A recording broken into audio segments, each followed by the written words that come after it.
Okay, so we continue the conversation. We sitting there, and this man is tweaking. He getting on my nerves. He's sitting there. He was like, yeah. So I'm like, hey, like, so I'm telling him, like, you disrespectful. You shouldn't have brought nobody in this house. I was like, you make terrible decisions. He was like, I make good decisions. I said, no, you don't. Everything you touch turn to mud, basically. It's terrible. And I said, and then you brought that girl in here. Oh, sorry, my eyes itching. I was like, you brought that girl in here and you treated her that way and you let her know where I live. If somebody want to come and do something in her defense, they going to come to this house because they think that you live here. And you don't live here. And you have no rights to anything that goes on in here.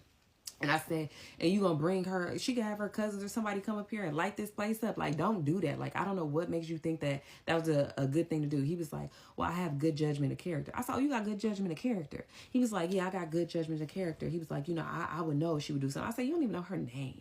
I said, you didn't even know she had kids until she came to the door, until she just told you. I said, you didn't even know she had kids. And he was like, you got good judgment of character. I said, tell me something about her. Tell me something you know about her. I said, and don't tell me nothing that we found out together. I said, tell me her name. What does she do for a living? Tell me something. And I was like, oh, because you don't know nothing. You don't have no good judge of character. So then we going back and forth. And then he was like, yeah, well, seriously, she really needs to get a plan B. I said, you worried about the wrong plan B. You need to worry about your plan B because this ain't going to work out. He's like, but she really needs one. I said, what you afraid of? What you afraid she going to come to you for child support? You ain't got no job. What she gonna do? What she gonna take from you? You have nothing. You don't say that. I'm like, so what are you so concerned for? She don't want to have no kid with you. What makes you think she want to have a kid with you? I was like, she already stated she got 2 kids. He was like, yeah, and she has 2 kids already by 2 different fathers. I said, she never said that. Stop putting words in her mouth. You just trying to make it seem worse than what it is. You don't know how many baby daddies she got. She never said anything. And then he was like, yeah, because when we were doing it, she said that she can't afford to have another child. I said, no, she didn't, because you didn't even know she had kids until she was walking out the door. You're lying. So he was saying all that, and we going back and forth. So as we going back and forth, mind you, time is going by, and I do have work in a few hours, but I'm like basically discussing with him. So then as we're having our discussion, he trying to like turn up on my cousin. He was like, this is all your fault. This is all your fault. If you'd have never came to the door. I said, how's it her fault? She was like, yeah, it's my fault. I brought a girl in here. I slept with her. I brought a girl into the house. Yep, it's my fault. Like, you know, she feeding into it. But he kept like the anger that he was showing towards her was a little scary. Like, it was very much uncalled for. He beat on his chest and stuff. I'm like, hey, you're gonna have to calm all that down. And there would be times where I try to like step in between to kind of like block his view. I'm like, why are you talking to her? Talk to me, because I'm the one who addressing you at the moment. So he was doing a lot of that. And then eventually, while he's sitting there, he was standing with them nasty ass drawers, and he flamed. I said, hey, you gonna have to stop waving them in my goddamn face. And he was like, okay. So then he said, I'm on my couch. I said, if you don't get them nasty ass drawers off my couch, what am I supposed to do? Put them on the floor. Put them on the floor. Stop waving them funky ass drawers around. So he put it on the floor, and then he was like standing there like, yeah, well, like, I just don't know how I did this. And his eyes started going back and forth. I said, I don't know what the fuck you on. He said, I ain't on nothing. I said, oh, you on one. Oh, you on 2. You on something. He's like, I'm not on anything. I was like, yes, you are. He was like, actually, I want a cocktail of things. And then he tried to pull a little vape out of his pocket. I said, I don't know what you doing. I don't know what you think you doing. I said, I don't know. No. I said, you're not doing that. He was like, oh, okay. So we're going back and forth. He was like, was it really that disrespectful? I said, absolutely. It was extremely disrespectful. You brought somebody into my grandmother's home once we have been so nice to you, and you just don't know how to act. And I'm like, that is not okay. You bring all this shit on yourself. So we going back and forth. And then there comes a point where I realized this man crazy. So I text that girl. I said, yeah, you might as well just go ahead and block him. I wouldn't talk to him. He's clearly crazy. I said, I'm going to just tell him I lost your number or something, but I would block him if I was you.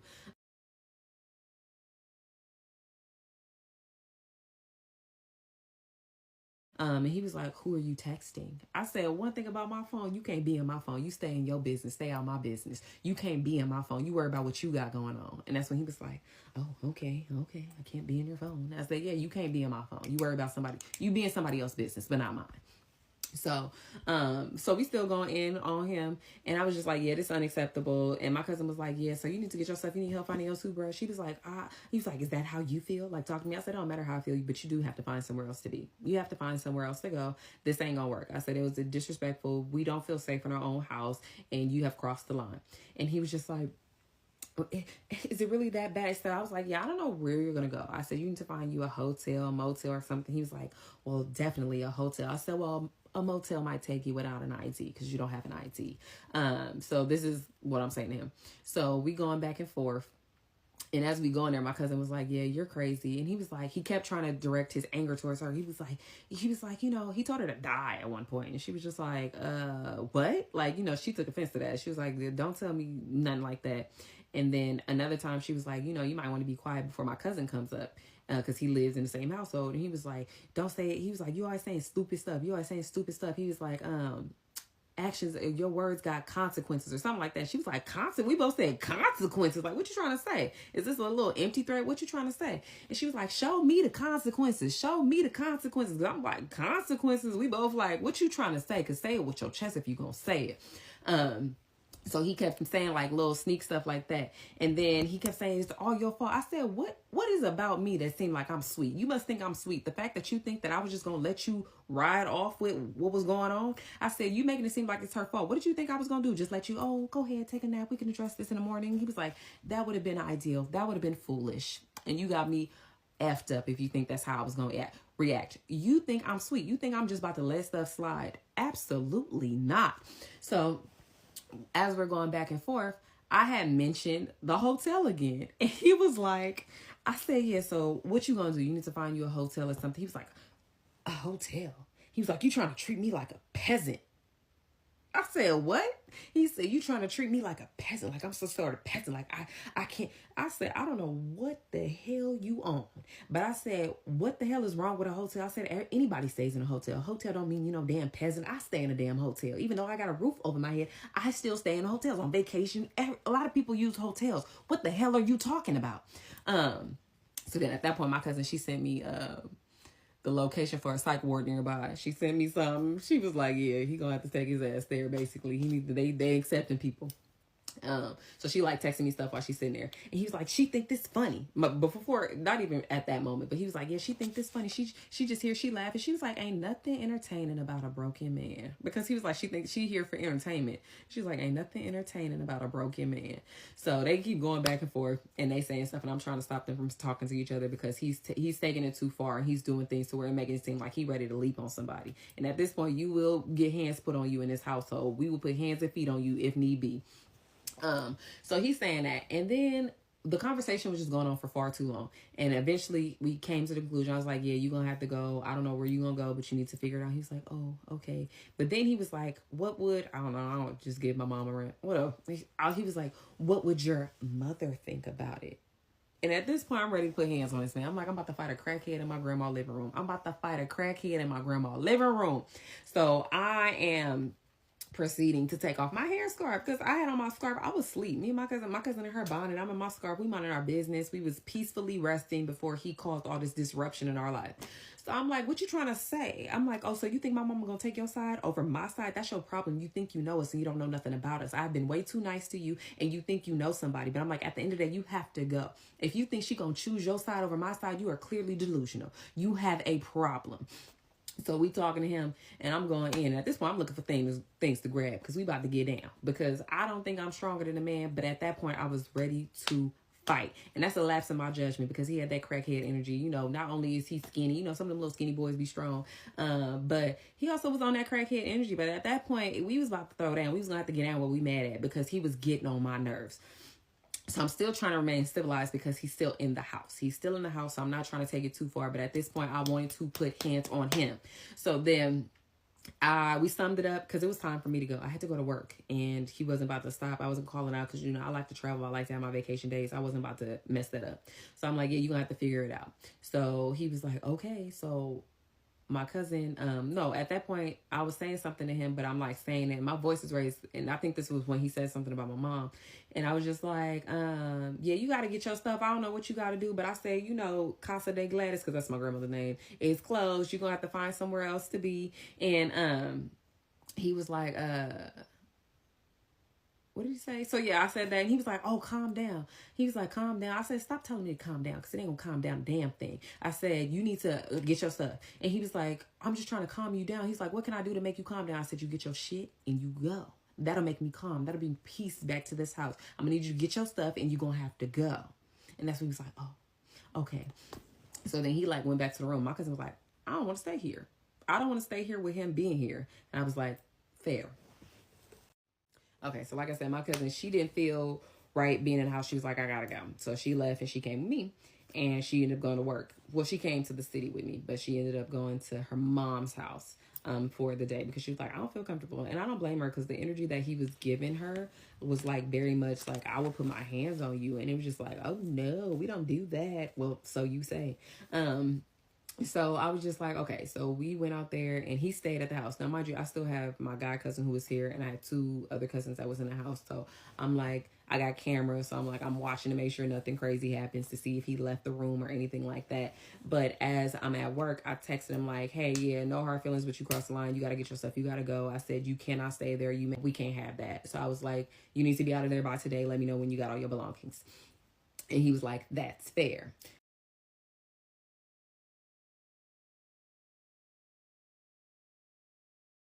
So after he said that's fair, he called me and he was like, oh, yeah, I'm just really sorry. I'm sorry for the way that I talked to you and your cousin. He was like, I just got a lot going on. And, once she got the restraining order, like, this is just things that he's saying. And I'm just like, okay, that's fine. But you still got to get your stuff. He was like, yeah, I've just had a rough life, with my dad. And he was like, yeah, my grandma, she left me all this money, but she didn't really like me as a child. I know I got the phone. Sorry, I can't help it. Force a habit. Like if I put it down, put it back up. But yeah, my grandma, she left me a lot of money. But when I was a child, she didn't really like me. When I was younger, she gave me a book and it said loser. And that was like the title of the book. It said loser. And later on, I asked her, like, why did you buy me that? She said, I saw it and it made me think of you. I said, Granny was cold. I said, but you wouldn't make it in my household because if that's the worst that you've experienced, yeah, you wouldn't be able to make it around here. We be fighting for our lives when it comes to comments. So it's hard for me to be like, oh, poor thing, because I've seen worse. I've seen and heard worse. So he was like saying stuff like that. And he was like, yeah, I just feel bad about everything. I say, yeah, I can't feel sorry for somebody who constantly putting themselves in this position. You constantly do this to yourself. You make terrible decisions, and this is just the consequences of your actions. Like, you have to do better. And I'm like, but you have to do better elsewhere. Like, you cannot do better here. You must leave. You already knew that you had to leave. You were going to leave in a few days anyway. But you just have to expedite that process. I've already sent you stuff. You said you've been looking at places. So if anything, you should just get you a hotel for a couple of nights because you were already supposed to be out of here by the 1st. So it should be fine anyway.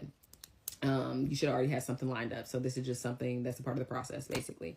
And he was like, yeah. He's just trying to be very apologetic. And I'm just like, okay, like, your sorries mean nothing.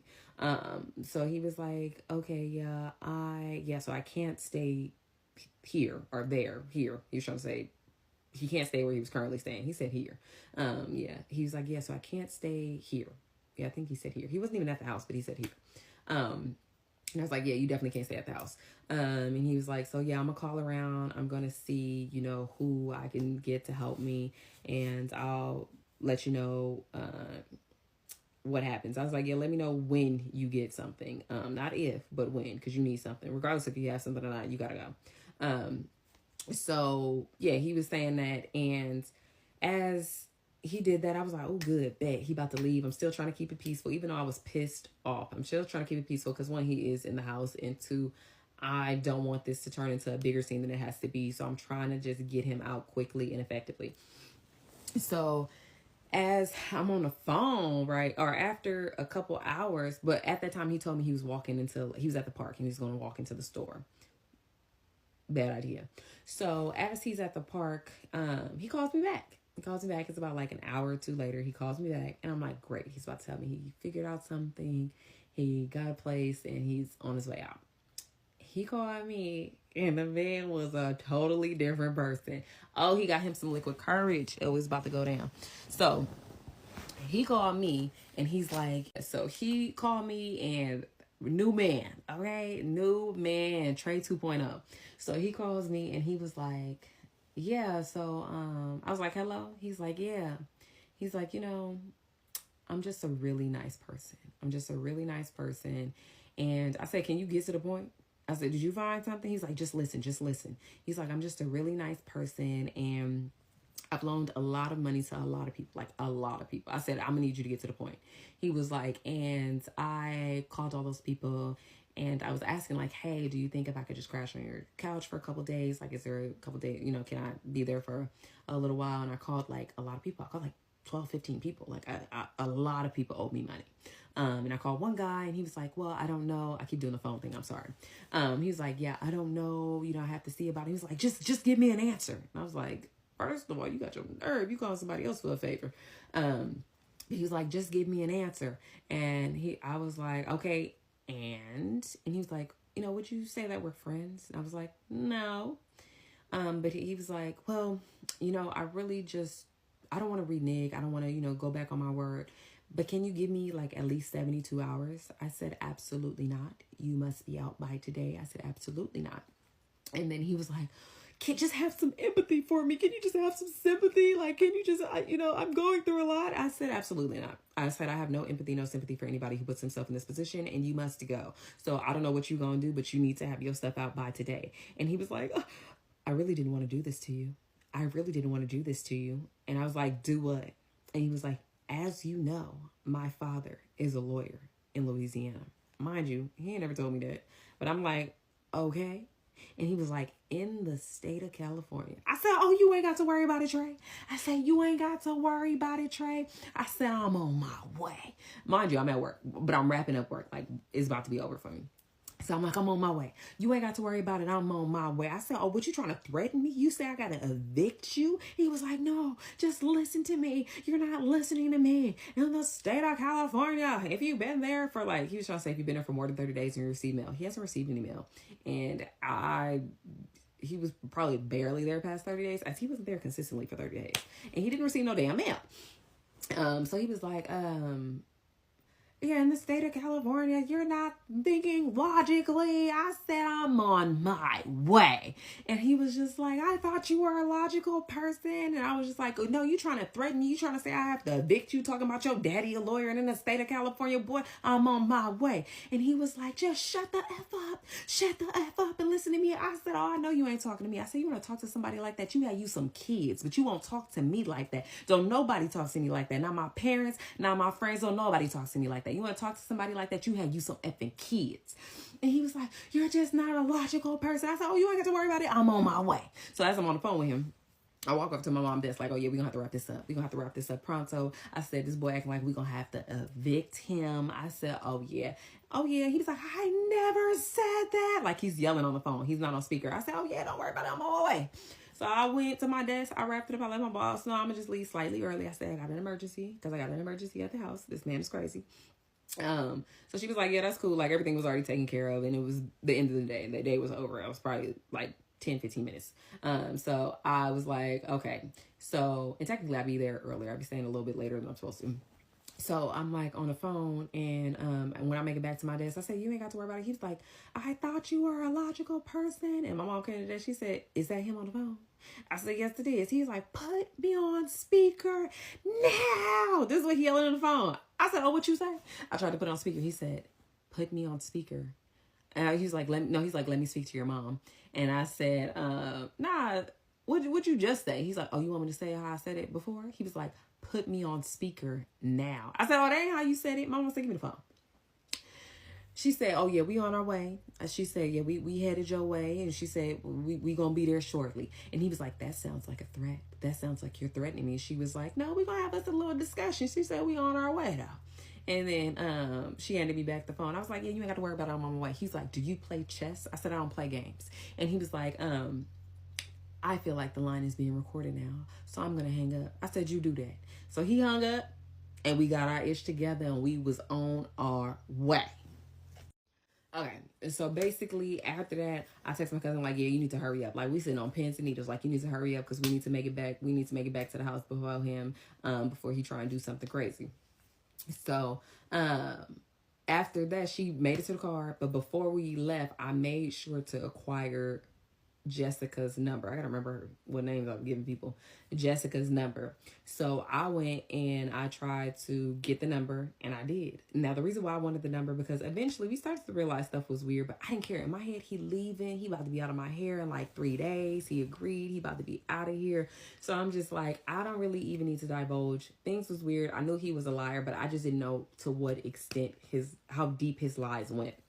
And so I'm like, I need to get her number. So I got it because there was a point that I didn't mention, because I feel like it was just so much stuff. I'm trying to mention everything, but I know it could be long-winded. So there was a point where we was in the kitchen, we talking, and he was showing us like all these Snapchats and stuff, and he going through the Snapchats of her. And my cousin was like, you need to delete those. Like, you can't move on if you have all of that. So he deleted some, but he had a whole bunch more. She was like, you need to delete them all. So he was just like, she's like, let me delete them. So they came up with a little deal. So he let her delete them. So, but he's standing over her shoulder as she delete them. She just going through delete, going through delete, going through delete. Like, she trying to wipe her clean of his Snapchat.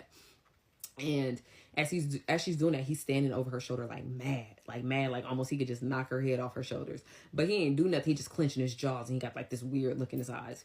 After that happened, he ended up leaving, getting drunk, and doing his same old routine. Now, I mentioned that because once he did that, we like, something ain't right about his story. Like, something's not right about his story. Like, we should reach out to her. Like, we should contact her. But we didn't have no information on her. We found her Instagram, but neither one of us wanted to follow her and reach out to her because we don't know what the story is, and we don't want to create like a weird situation. So we didn't reach out to her on Instagram, but she was like, yeah, you should just give me Jessica's number. Like, I should just call her or whatever. He was like, no, I wouldn't do that. I wouldn't give you her number. So he was being weird about it. I was like, oh yeah, I'm gonna get that number. Once he started acting a fool, I'm gonna get that number, because I would have never got the number. I would have never got the number. I would have never tried to inquire further if he would have just got his stuff like he said he would and leave. But he didn't want to do that. So at that point, I'm looking. So I got her number before we even made it back to the house. We made it back to the house. I called to see if my cousin was there. If he was nearby, he was nearby. I called to see if my other cousins was nearby, if they wanted to, come and make sure he don't do nothing crazy, because he switches up. He's like a brand new person. So I'm just like, I'm trying to make sure if it go down the right way. So we make it to the house. We make it to the house before him. House is already locked up. He never had a key. So anybody could lock the door, lock the side door, like, because we come in and out. So house is already locked up. We kept it locked up. I got into the house. We all got into the house. We start packing up his stuff because he has to go. This is not going to work. You have put my family at risk. We are not doing this. And he agreed. He had already agreed. So we packing up his stuff. As we packing up his stuff, and we're not doing nothing malicious. Everything was still nicely placed. Shoes was nicely placed. We didn't do anything crazy, even though he was dirty as hell. And that's when I really seen like the real reality of how the room looked. And it was just so damn disrespectful and nasty. And I have photos. I can post photos and put photos in here. I don't know how to do it, but I'll figure it out, I guess, if need be. I don't even know if this story will be that interesting to people.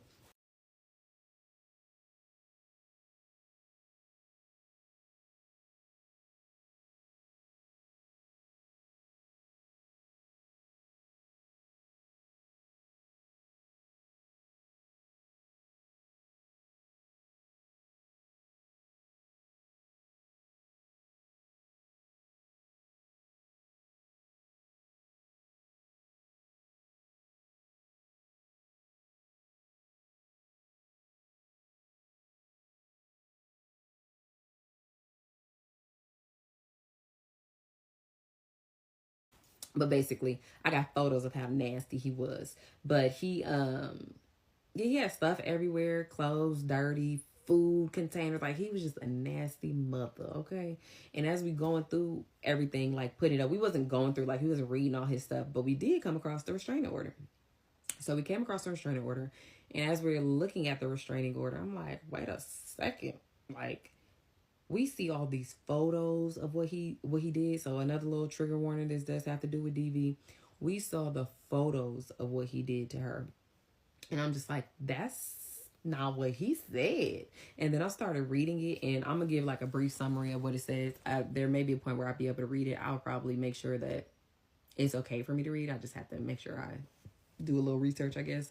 But basically, he ended up, what she said in her account was basically, he is a paranoid individual. He's very jealous, and she was kicking it with a friend. He got very jealous and was basically arguing with her about it all night. He went to work, and that was the day that I saw him when he looked super sick. It was because he was up all night arguing with her and drunk. And then she was like, he went to work, and when he was at work, he was like, who have you been talking to? Who have you been talking to all day? And she was like, he was super weird, and something about the tone of his voice. She was like, she just didn't feel safe. So he hung up the phone on her, and she didn't realize at this point he had her keys. So she was like, he didn't have a set of keys to the apartment. He had her keys, and she was working from home. So as this is going on, he ended up hanging up, and she was like, at that point she felt uncomfortable, so she started packing up all his stuff. She packing up all his stuff, and then the next thing you know, he walks through the door. And when he walks through the door, she was like, he looked at her and was like, do you really think I'm going anywhere? And then he took the bag from her, threw it to the floor, and just threw her to the floor and started beating on her for hours. And then, like, he was holding her hostage, basically. And what basically stopped what was going on was he hit her head on the floor to where her nose started bleeding. And then once it did that, he, like, snapped back into reality. Like, I'm so sorry. I'm so sorry. He started doing all his little crackhead stuff. And then he was like, let me take you to the hospital. So she agreed to go to the hospital. She was like, she was in so much pain. But she agreed to go to the hospital. The hospital was nearby, so she didn't know what was going to happen. But as they're leaving the house, he grabbed the knife. He grabbed that and started to go to the car. So he brought that with him to the hospital. He said he took it from her originally. He brought that with him to the hospital. And when he got there, they ended up calling the police, one because of how her injuries, but also because of the knife.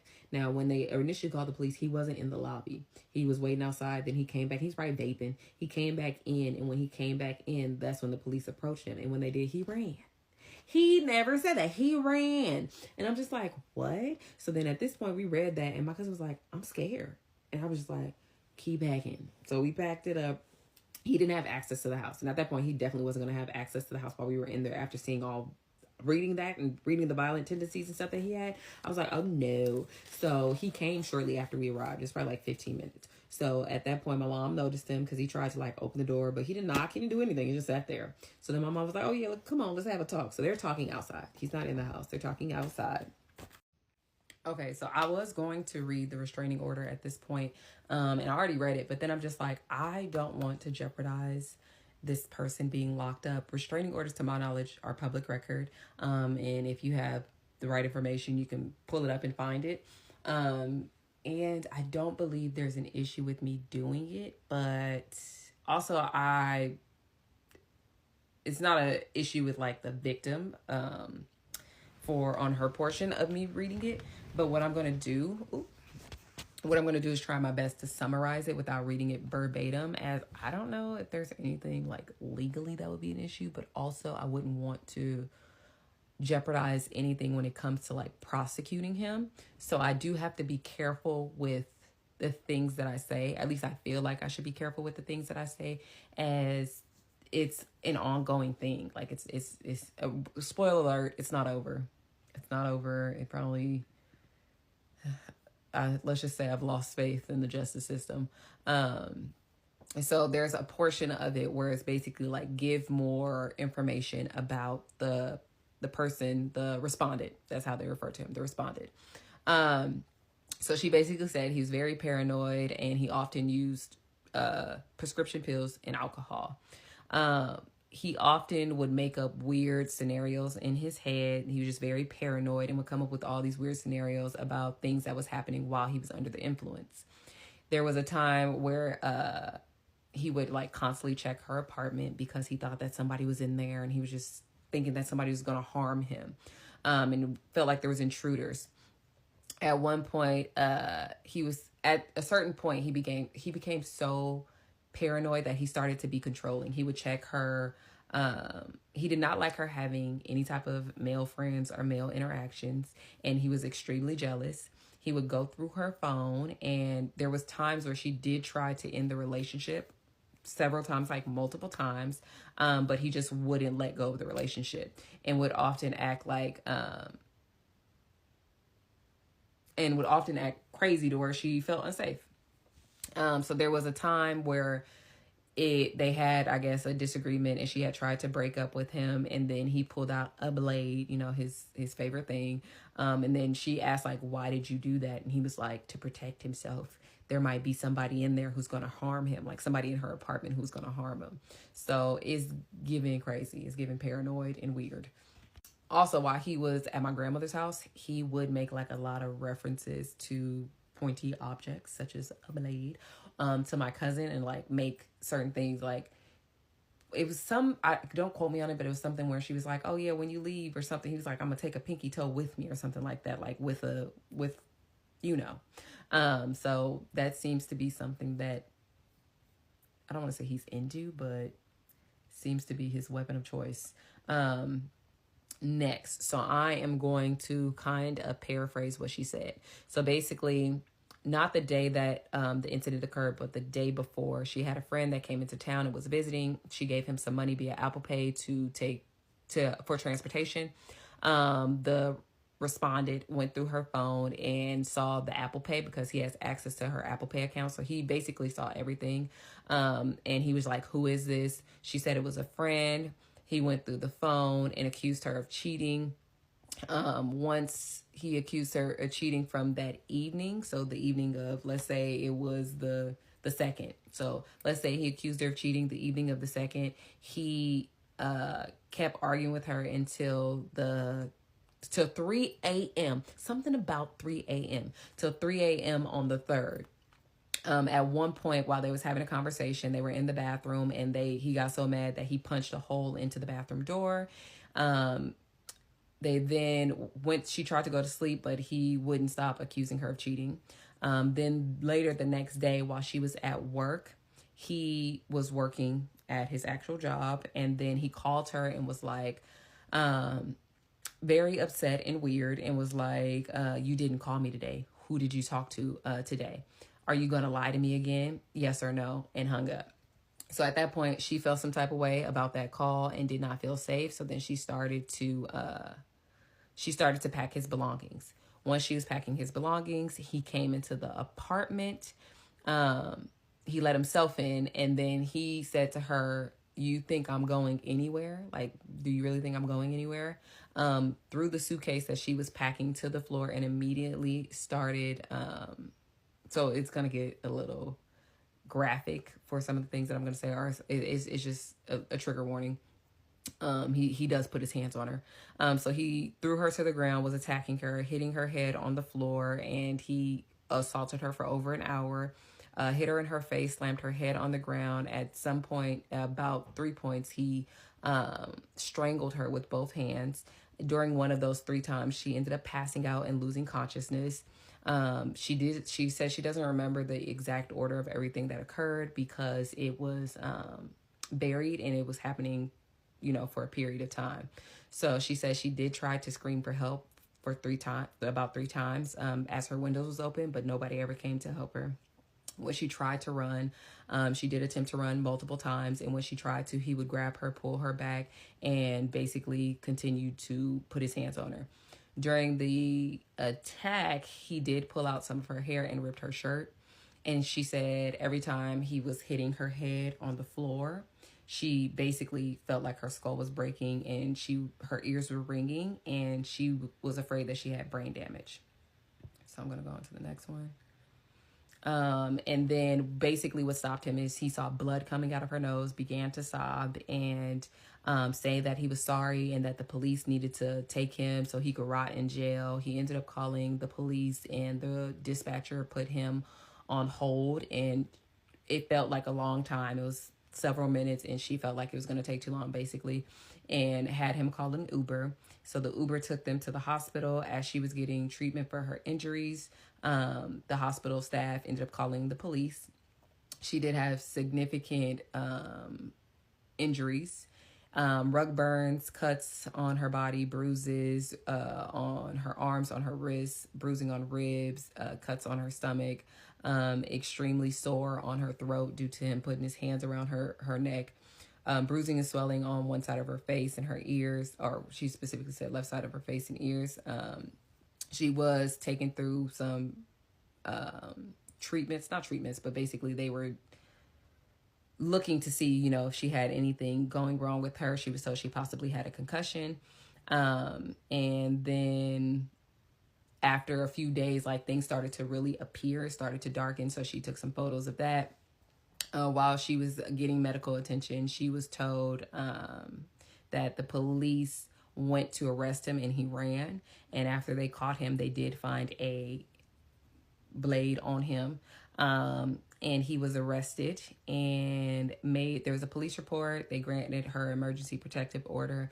And I'll read this part. Respondent was initially charged with false imprisonment, corporal injury to a spouse or cohabited, and assault with great bodily injury, and was incarcerated at Santa Rita jail. So we already knew he was in Santa Rita jail. I already said that. And then as of a few days after being arrested, basically, she said at the hearing, respondent was released and the DA dropped the charges due to lack of evidence. So that was basically her portion. It's summarized. I paraphrased it because I don't want to read it verbatim, as I don't know if there'll be any issues with doing that, as well as I don't want to jeopardize anything when it comes to prosecuting him if the time ever comes. So that is why I did it that way. But yes, that is a version of her side, as being that this is a document and how it's filled out, it's very limited to how much you can say, as you can only write so much. So this is what was submitted in order for her to be able to get her restraining order, to my knowledge. So take that for how you want it. Not saying that the man is guilty, but this is definitely a different story than what he told me, which is why we were so shocked when we heard and read what was going on in the restraining order. So just a little piece of her side. Also, I want to say I did do this like with the victim in mind, so I will give like further information as to basically why I felt comfortable doing this, but it'll be later on in my story. Okay. This is a long story. I'm realizing this is a long story, but this is my story. This is my truth. This man is crazy as hell. So we get to the part where basically we make it to the house. He comes back and he tries to get into the house, but the door's locked. So then my mom basically meets him outside and tell him to come on over for a chat. So I had to actually like watch the video to kind of get a clearer picture, or just to refresh my memory from what happened, because I did videotape. I'm not going to post the video at the moment, one, because it has like my mom and stuff, but I got it. I got it. If the time ever comes to where I need to use it, I have it. And little does he know, I have it. And so basically my mom was giving him a chance to speak. She was like, go ahead, go ahead, give it. I'm gonna give you your chance to speak. She was like, I heard about what happened last night. I'm gonna give you your chance to speak.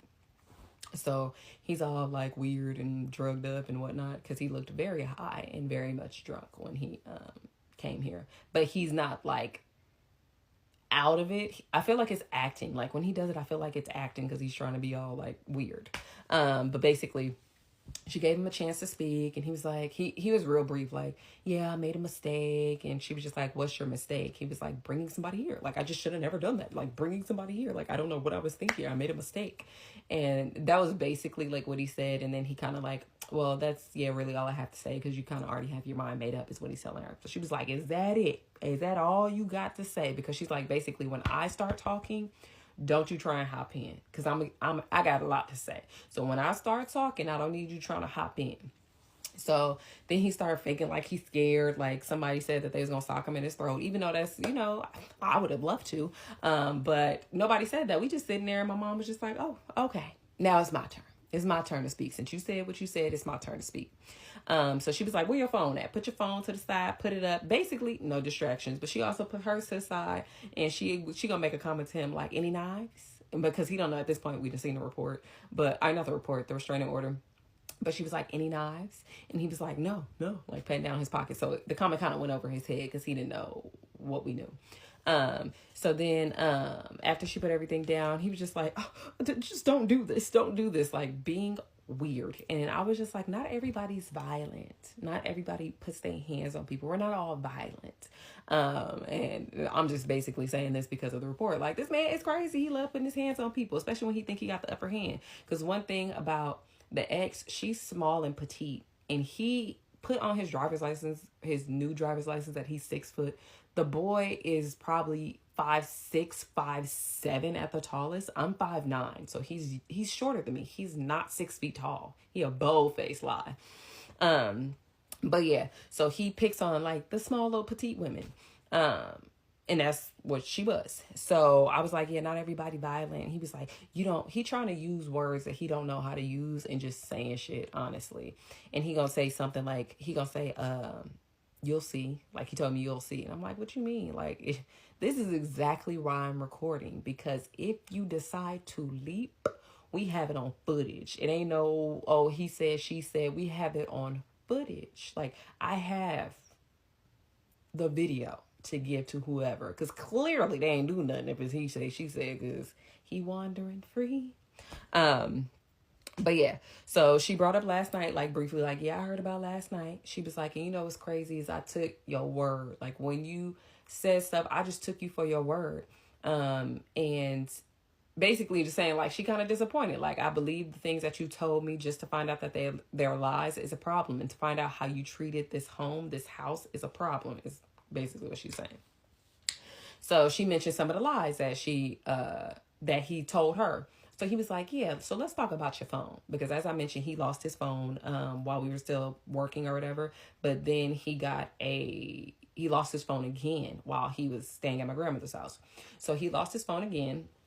And when he lost it, he told my mom that he was like downtown or somewhere dancing. And when he bent down to tie his shoe, he sat his phone on a bench and a homeless man took it. And I was just like, okay. And then she was like, but then, that was a story you told me. But she was like, but then I heard that you went to some girl's house, left it at her house. She tossed it out the window and a homeless man took it. And he was like, how do you know this? And I'm just like, shit, I didn't even know it, so it ain't me. But I'm just saying that in my head. I ain't say it to him because I don't care. If you want to feel like I told, then I told. Then he was like, follow up. He was like, she was like, yeah, and let's talk about, what's she saying? Oh, she was like, and I hear that you sleeping on benches. So basically he was always out all night. For the nights that he was here, he was out all night. And he wouldn't come back till the morning. If he came back that day, he wouldn't come back till the morning. So one of those nights he just slept on a bench at a park. And my mom found out about it. And he was like, how do you know this? Why do you know this? And he looks at me talking about some you. I'm like, first of all, I don't even know this information. But I was like, so what if I did tell her, did you or did you not sleep on the bench? Like me telling her ain't got nothing to do with it. And he was like, yeah, but I don't want her to know. I respect her. But I was like, well, you don't respect me. Like, I don't care about you and your little funky ass secrets. But yeah, so he's trying to say that he respects my mom and was trying to blame me for telling her. And I'm just like, I have no loyalty to you. But then after that, my mom was like, so yeah. Oh, she was like, and you did all this lying to me. And she was just like, even when you was at work, you would talk about how this person was doing this and that to you. And she was like, I was vouching for you. I was sticking up for you. She didn't really do anything, but she was kind of just like, oh yeah, like, well, what are you going to do about it? Basically, like she was somewhat supportive. Like she would just listen, I guess, to what he was saying. But he was like, yeah, because Ben, he was like, he's the reason why I lost my job off of false pretenses. He just started saying stuff. I'm like, sir, that don't even make sense. You did what you did. They let you go for a reason. You were, in fact, in jail. And you did, in fact, call a supervisor to bail you out. You were supposed to get fired. Like, what are you talking about? But he was trying to put blame on her. She was like, no, you did that. But then after that, she was like, so let's talk about the incident. Let's talk about the incident.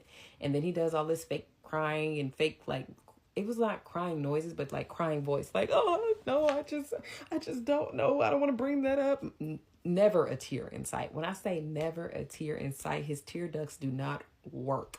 But he was always making like this crying voice and he would like cut it off. And it wasn't like a smooth transition. It would just be a hard stop each time he was transitioning from crazy to crying to drugged. It was just weird. But that's how he would do. And so she was like, she repeated the story that he initially told her when it came to him and his ex. So she was like, you told me that you was at work and you was calling her phone and she didn't pick up while you was at work. So then when you went home to see why she wasn't picking up and you found out that she was talking to her ex. You got mad and went for a walk. And he was like, yeah, 3-hour walk. And then she was like, and then you came back and saw that she texted him. And then you say she attacked you. And then after she attacked you, you fought her off. She hit her head. And then you took an Uber to the hospital. He was like, no. He said something like he disagreed with the Uber to the hospital part. And we just like, she's like, that's what you told me. That's what you told me. And then you said you went to the hospital. You was waiting outside. They was taking too long. You went back in. The police came. And then he was like, yeah. And then I ran. And we said, we both, you ain't say that part. My mom said, you ain't say that part. He was like, yeah. And then I ran and there was dogs and helicopters. We what? Because I didn't know about the dogs and helicopters. I found out he ran shortly before we had this conversation by reading the restraining order. And I'm just like, dogs and helicopters. My mom said, if you think God knew that? Do you think you would be staying here? Do you think that you would be in this house? She was talking about my grandma's house. And he was like, no, I just, I was just scared. I was just scared. Fake crying. And she was just like, She's like, okay, well, let's just say you wanted to leave that out. That's fine. But did you put your hands on that girl? He's like, no, I would never do that. I would never do that. She said, did you put your hands on that girl? He said, no, it's not in my nature. And then she was just like, I'm gonna give you one more chance. I'm giving you a chance to be honest, to come clean with me. Did you put your hands on that girl? And then that's when he would, okay. You want to know? Okay, I'll tell you what happened. And then he starts hitting the floor, but it's like a deck. It's like not the concrete. He was hitting the deck. And then I was like, hey, stop doing all that. Don't break nothing. Mom said, oh, are you mad about something? He was like, no. She was like, then calm all that down. Like, don't be doing that with me. He was like, okay. Yeah, so he goes, and after hitting stuff, and we telling him, hey, calm down with all that, he goes into like basically his new version, his updated version of what happened. So he was like, he went to her and admitted that he was speaking to other people. So then she decided to start talking to someone else to get back at him. And then he was like, as she should. He was like, because I ain't shit in that aspect. That's what he said. So he says that he was upset that she was talking to somebody else, and she told him to shut the F up because of what he was doing. He was seeing somebody else. He was like, she can't tell me that. I don't know why the hell not. But he was like, so he said he walks away and then he comes back inside, and he comes back inside because he just couldn't let it go. Like, he just couldn't let that one go. So when he comes back inside, he said she comes at him and says, yeah, I've been effing him. Talking about the guy. I'm assuming her ex, that he said it was her ex. And he was like, yeah, she said she been effing him. He was like, yeah, in my head, I was like, yeah, Trey, you're effed. Like, that's what he said. But he said in the moment, he just smiled and laughed and walked away. And he was like, he goes to the counter. And when he goes to the counter, she was like, you're going to the counter? He was like, yeah, I'm going to the counter. He said, then she grabs a blade. And he was like, oh, are you really going to like stab me? Like, no, you're going to stab me. Like, this is what he's doing because he's so weird. So then at that point he admits, a little TV warning, I don't know how to do the social media stuff, but I guess this could be triggering for some folks. But then he admits to basically going over to her and punching her. And then he said that he grabbed her and she was shocked. She was shocked that he grabbed her, and he like brought her over to the couch and he was restraining her. And he said, she said she wanted to leave. He told her to leave. Like, basically he let go and told her to leave. She asked him, well, why would he do that? He said, I don't know. He grabbed her again and she said she wanted to leave. He puts his hands up and was like, just go. And then he says she goes to the kitchen and grab a blade again. And she said, you're going to stab me? And he's like, she said, this isn't funny, but it's just like the fact that he just comes up with the weirdest stories. He was like, then she says, I'm not going to stab you. I just want to know who you've been effing. Like, what kind of storyline is this? And then he was like, everybody, of course. He was like, I didn't say that, but I was just like, a lot of people, like everybody. So he was like, she was like, tell me who this B is who been calling you 14 times at 3 a.m. Mind you, he said 3 a.m. Every time he started something in my grandmother's house, it was 3 a.m. When he called me out of my bed, 3 a.m. When he brought that girl up in our house, 3 a.m. He talked about the girl calling him 14 times at 3 a.m. I don't know if 3 is just the worst number for him, but 3 a.m. is not his time of day. So she was like, yeah, who's this B that's been calling you 14 times at 3 a.m.? He was like, oh, you mean Emma? He literally said Emma. I don't think Emma is the girl name because he'd be lying his ass off. He was like, I don't even know that B. And then he says at that point, she attacks him. He just be lying. He's like basically tried to say that she didn't have any defensive wounds. He had like this weird description saying she didn't know how to hold a knife, so there was no really marks from the knife. And I'm just like, are you trying to say defensive wounds? Like, I don't know what you're saying, but if you have the weapon, then you wouldn't necessarily have the defensive wound because you're not defending yourself. So if you're saying she did it, then what? So whatever. But my mom asked, when did you lose it on her? And he was like, I never did. And he started doing like the fake crying again, not one tear came out. Not one tear ever came out of this man's eye. And then at this point, she was like, I'm trying to give you an opportunity to, get it all off your chest and be 100 with me. But he just was like, I never did. I don't know what happened. And all the little weird stuff. And then she basically told him, like, she saw the restraining order. He was like, well, yeah, let's dive into that. Let's dive into that. Like, he's laughing. Weird. And he was like, it's okay that you read it. It's okay that you read it. He was like, I read it every day. He said, those pictures, they're upsetting. He's like, those pictures are disgusting. And it's upsetting that someone would do that to themselves. I said, here we go. This man just be lying. And we like, what? You trying to say she did that to herself? Mind you, in the photos, eye, toe up, jaw, toe up, bruise on the back, rug burns on the arm, like marks around her neck. The photos are very disturbing. He's trying to say she did that to herself. Now, granted, I know there's different scenarios where, hey, that may be the case. He lying. That's how I feel. He lying. So then he was like, yeah, that she did it to herself. And he was like, yes. So I admit, like, I'm paranoid. I'll read the restraining order later if I am okay to read it. I have to check a few things before I can do so. But he admits that he's paranoid by people. He said, but I never put my hands on her. I said, you just admit to punching her. He was like, I punched her in her stomach. And I'm just like, oh, this lying. And then what did he say? Yeah, so that's what he was saying. Like, I punched her in her stomach, but she did that to herself. My mom said there was photos, and those photos was taken at the hospital. He's like, no, she took those herself. Her mom told me that she took those herself in her bathroom. And it was like, he was like, I still talk to her mom. Her mom called me to see what happened. And I told her daughter is basically a liar. She lied about everything to me. Everything she told me was a lie. And I'm just like, the pot calling the kettle black. But basically, that's what he was saying. So then we moved on, and it just went to the next clip, basically. And in the next clip, it made me remember something, because my mom was saying something like, F her. Like, and he was like, like, don't say that. And she was like, I don't give a F about her. Oh, do you feel some type of way when I say something bad about her? He was like, yeah, I don't give a damn. F her. And it made me think about when I was talking to him on the couch earlier that morning.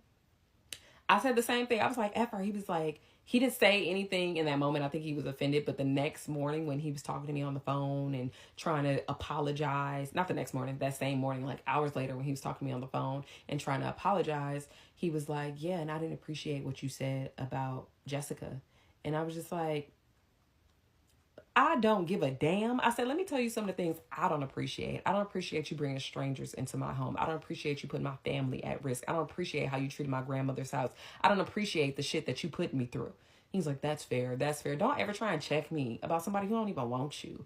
So he basically tried to do that to my mom. He was like, F her. She was like, I don't understand. You saying she ruined your life. But he was like, yeah, but I never put my hands on her. Fake cries again. And she was like, why do you still love her? She don't want you. He was like, I just never had a love like that. I've never experienced love like that. She said, what? Love like what? She's like, cause what you describe, it don't sound like love. He was like, yeah, she would make me food. She said, somebody who made you food? That's what you love so much? She was just like, I never had anybody take care of me like that. And she was just like, look, you 25 years old. You have a lot of life to live. You could find somebody else. She was like, but you need some help. Basically, you need to speak to somebody. He's like, I'm not crazy. Like, hell, you ain't. He said the same thing to me the night that I was talking to it was night, morning, whatever. That same day, earlier that day when I was talking to him on the couch. I was basically like, you batshit crazy. The fuck? You is crazy. He's like, I'm not crazy. That was another thing he was saying. I can't tell. So yeah, she was saying that. She was just like, you need some professional help, basically, is what she was telling him. You need somebody who's outside of the equation who could help you through this. She was like, because you so fixated and stuck on this one girl, and she don't want you. I've told him plenty of times, she don't want you. So that's basically like where that conversation was going. Now, mind you, they still talking outside.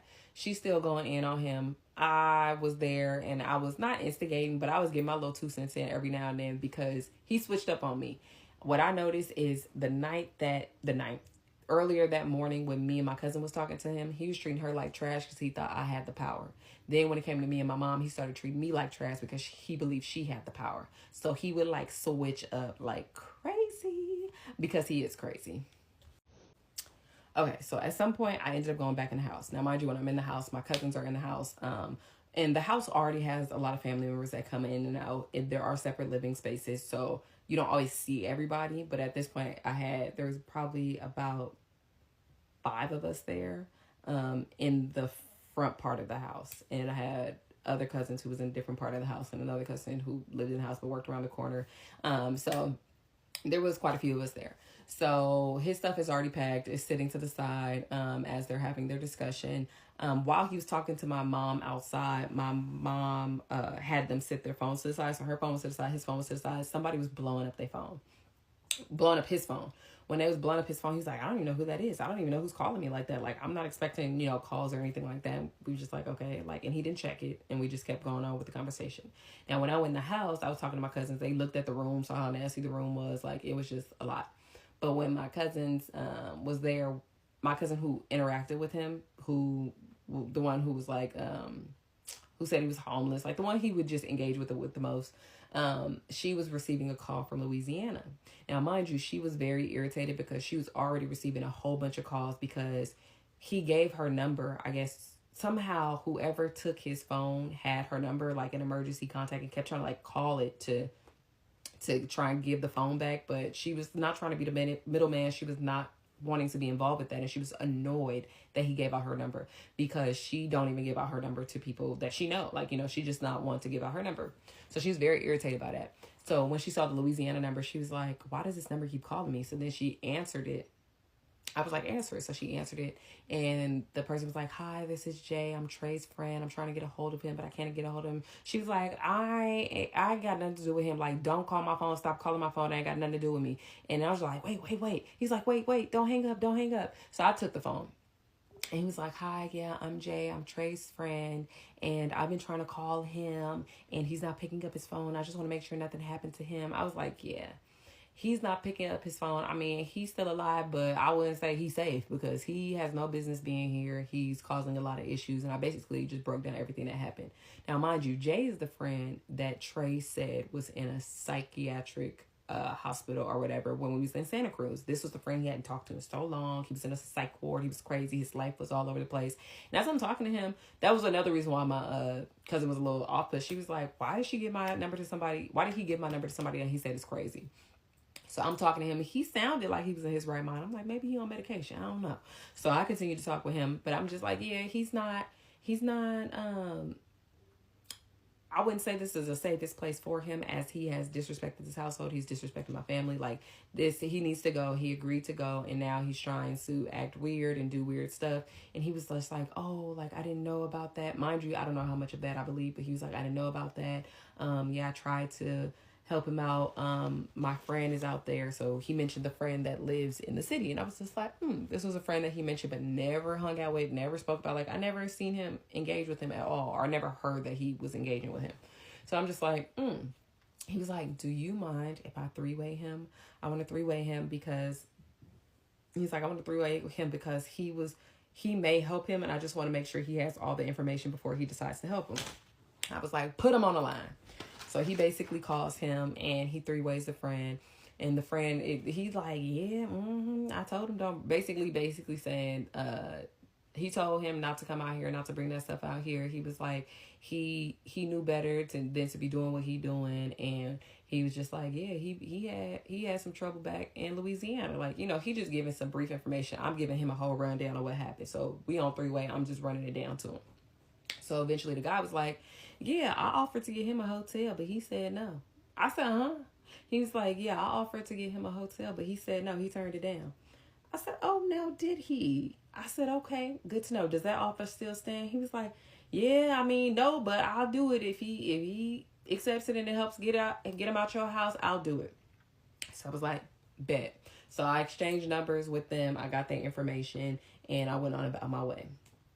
Now, After doing that, I ended up going down and speaking to my mom. She had moved like a little bit more in front of the house, talking to him because he's being weird, he's scared and all this. I'm like, ain't nobody said nothing to him, ain't nobody did nothing to him. She just having a conversation. So they're down in front of the house, and I went down there to tell her, like, hey, just to let you know, I know he's saying he has nowhere to stay, but this boy has somewhere to stay. Somebody offered to get him a hotel for a week, and he turned them down. Now, mind you, when I went down there to tell her, I had some mace. Because at this point, I'm realizing this man is batshit crazy. If he decides to leap, I got something for him. So I went down there with some mace.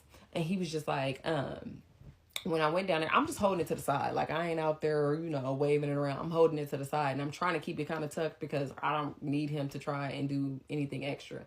Mind you, that's exactly what he did. He was just like, as I'm telling my mom, like, he has a place to stay, he was just like, is that mace?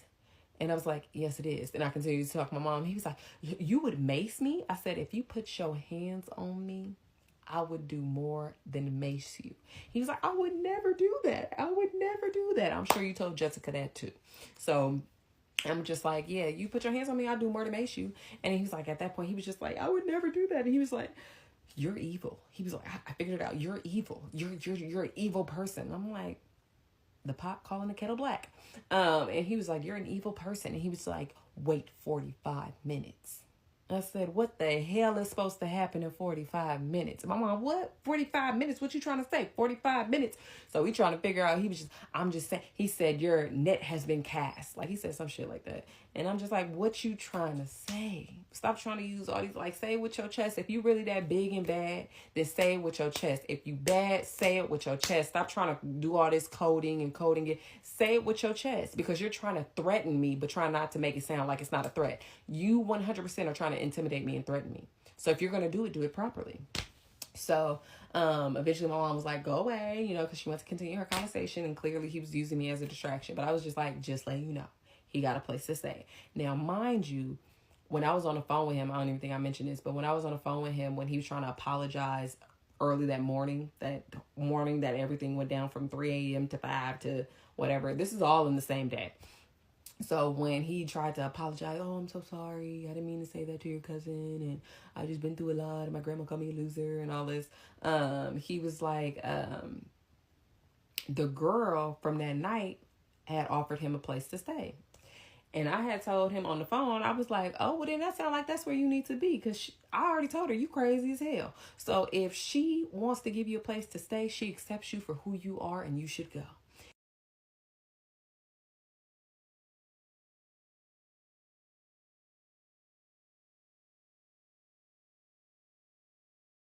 And he was just like, no, I can't stay with her. I don't even know her. I can't stay with her. I said, sir, you inserted yourself into her without protection. You can stay with her. So you might as well, go take that option. But he's like, I can't stay with her. And I don't know why he told me that. I think he's trying to tell me, like, he has options, or like she's willing to take me in. Why can't I stay with you for a couple more days? Because you came. So that's basically what was going on. And I had told her that. And then eventually I had called the friend in the city back, like, oh, he trying to threaten me. Like, he trying to say this. He was like, oh, I don't know what to say. Like, he don't want nothing to do with the boy. But he was like, the offer still stands. So he's like, if anything goes like too far left, like, just call me back, basically. So I'm like, okay. So eventually he agrees and understands that he cannot stay here and that this is not the place for him to stay. It's not wise. You can't stay in a household full of people who do not care for you, who do not like you, and at this point wants to put hands and feet on you. You can't do that. So my mom reluctantly was like, just to get him out of the house, she told him he could stay at her house in the spare room for 24 hours, but he must find something. At least this buys you time. So he agreed. He got all his belongings, and he decided that that was the better option. I didn't think that was the better option. But at that point, he's at least out of this house that he's trying to seriously squat in. And we had all his belongings packed, and he was just like, oh, like, I need to go back in the room to make sure that everything was out, because I put things in different drawers and stuff. Why he did that, I don't know, because there was no empty drawers or anything in there. As I told him, that room was not for rent. It's not rentable. That there are personal items in there. So it's just for people to stay on days when they're coming to visit. That's basically it. It's not to live in. Okay. So we take him back into the room, supervised, because he's crazy. We take him back into the room, and he ends up looking and grabbing stuff. And he grabbed my rat tail comb that I happened to have left in the room. And he was like, "Oh yeah, I need that. I need that." I said, "That's mine." And I was like, "What do you use that for? Your hair?" He was like, "No, I just need it." I said, he was like, "Oh, well, I don't want to take anything if it's yours. I wouldn't want you to feel like I'm taking your stuff." I said, "Take it." I said, "Because if you leave it, it's going to be burned. Because what the hell was you using it for? Even if you're using it for your hair, I don't want it at this point." So I was just like, "No." And then he was like, this is him switching back up after he didn't break me about 5 times at this point, staring at me, trying to intimidate me, calling me, saying crazy things to me in general. He leaving, talking about I really do appreciate everything you did for me. And I said, "Trey, I appreciate everything you did for me too. I appreciate the stains on my carpet. I appreciate the stains on my headboard. I appreciate the damage to the bedding. I appreciate you just talking to me all type of crazy. I appreciate everything you did." And he's like, oh, she hates me. She hates me. I said, "In order to hate you, I got to give a damn about you. I don't hate you, but I want nothing to do with you." So he's grabbing his stuff, and he's still trying to like laugh and giggle, like everything's fine now. Everything's cool. Everything's fine. We all, it was just a misunderstanding. And as he's leaving, he's saying bye to my cousin. She's like, "Don't say nothing to me. I'm dead," because he had told her to die the day before. So she was just like, "Yeah, don't talk to me," because he was trying to talk to her. And she was just like, My cousin was like, "I think he talking to you." My other cousin was like, "I think he talking." She's like, "I'm dead."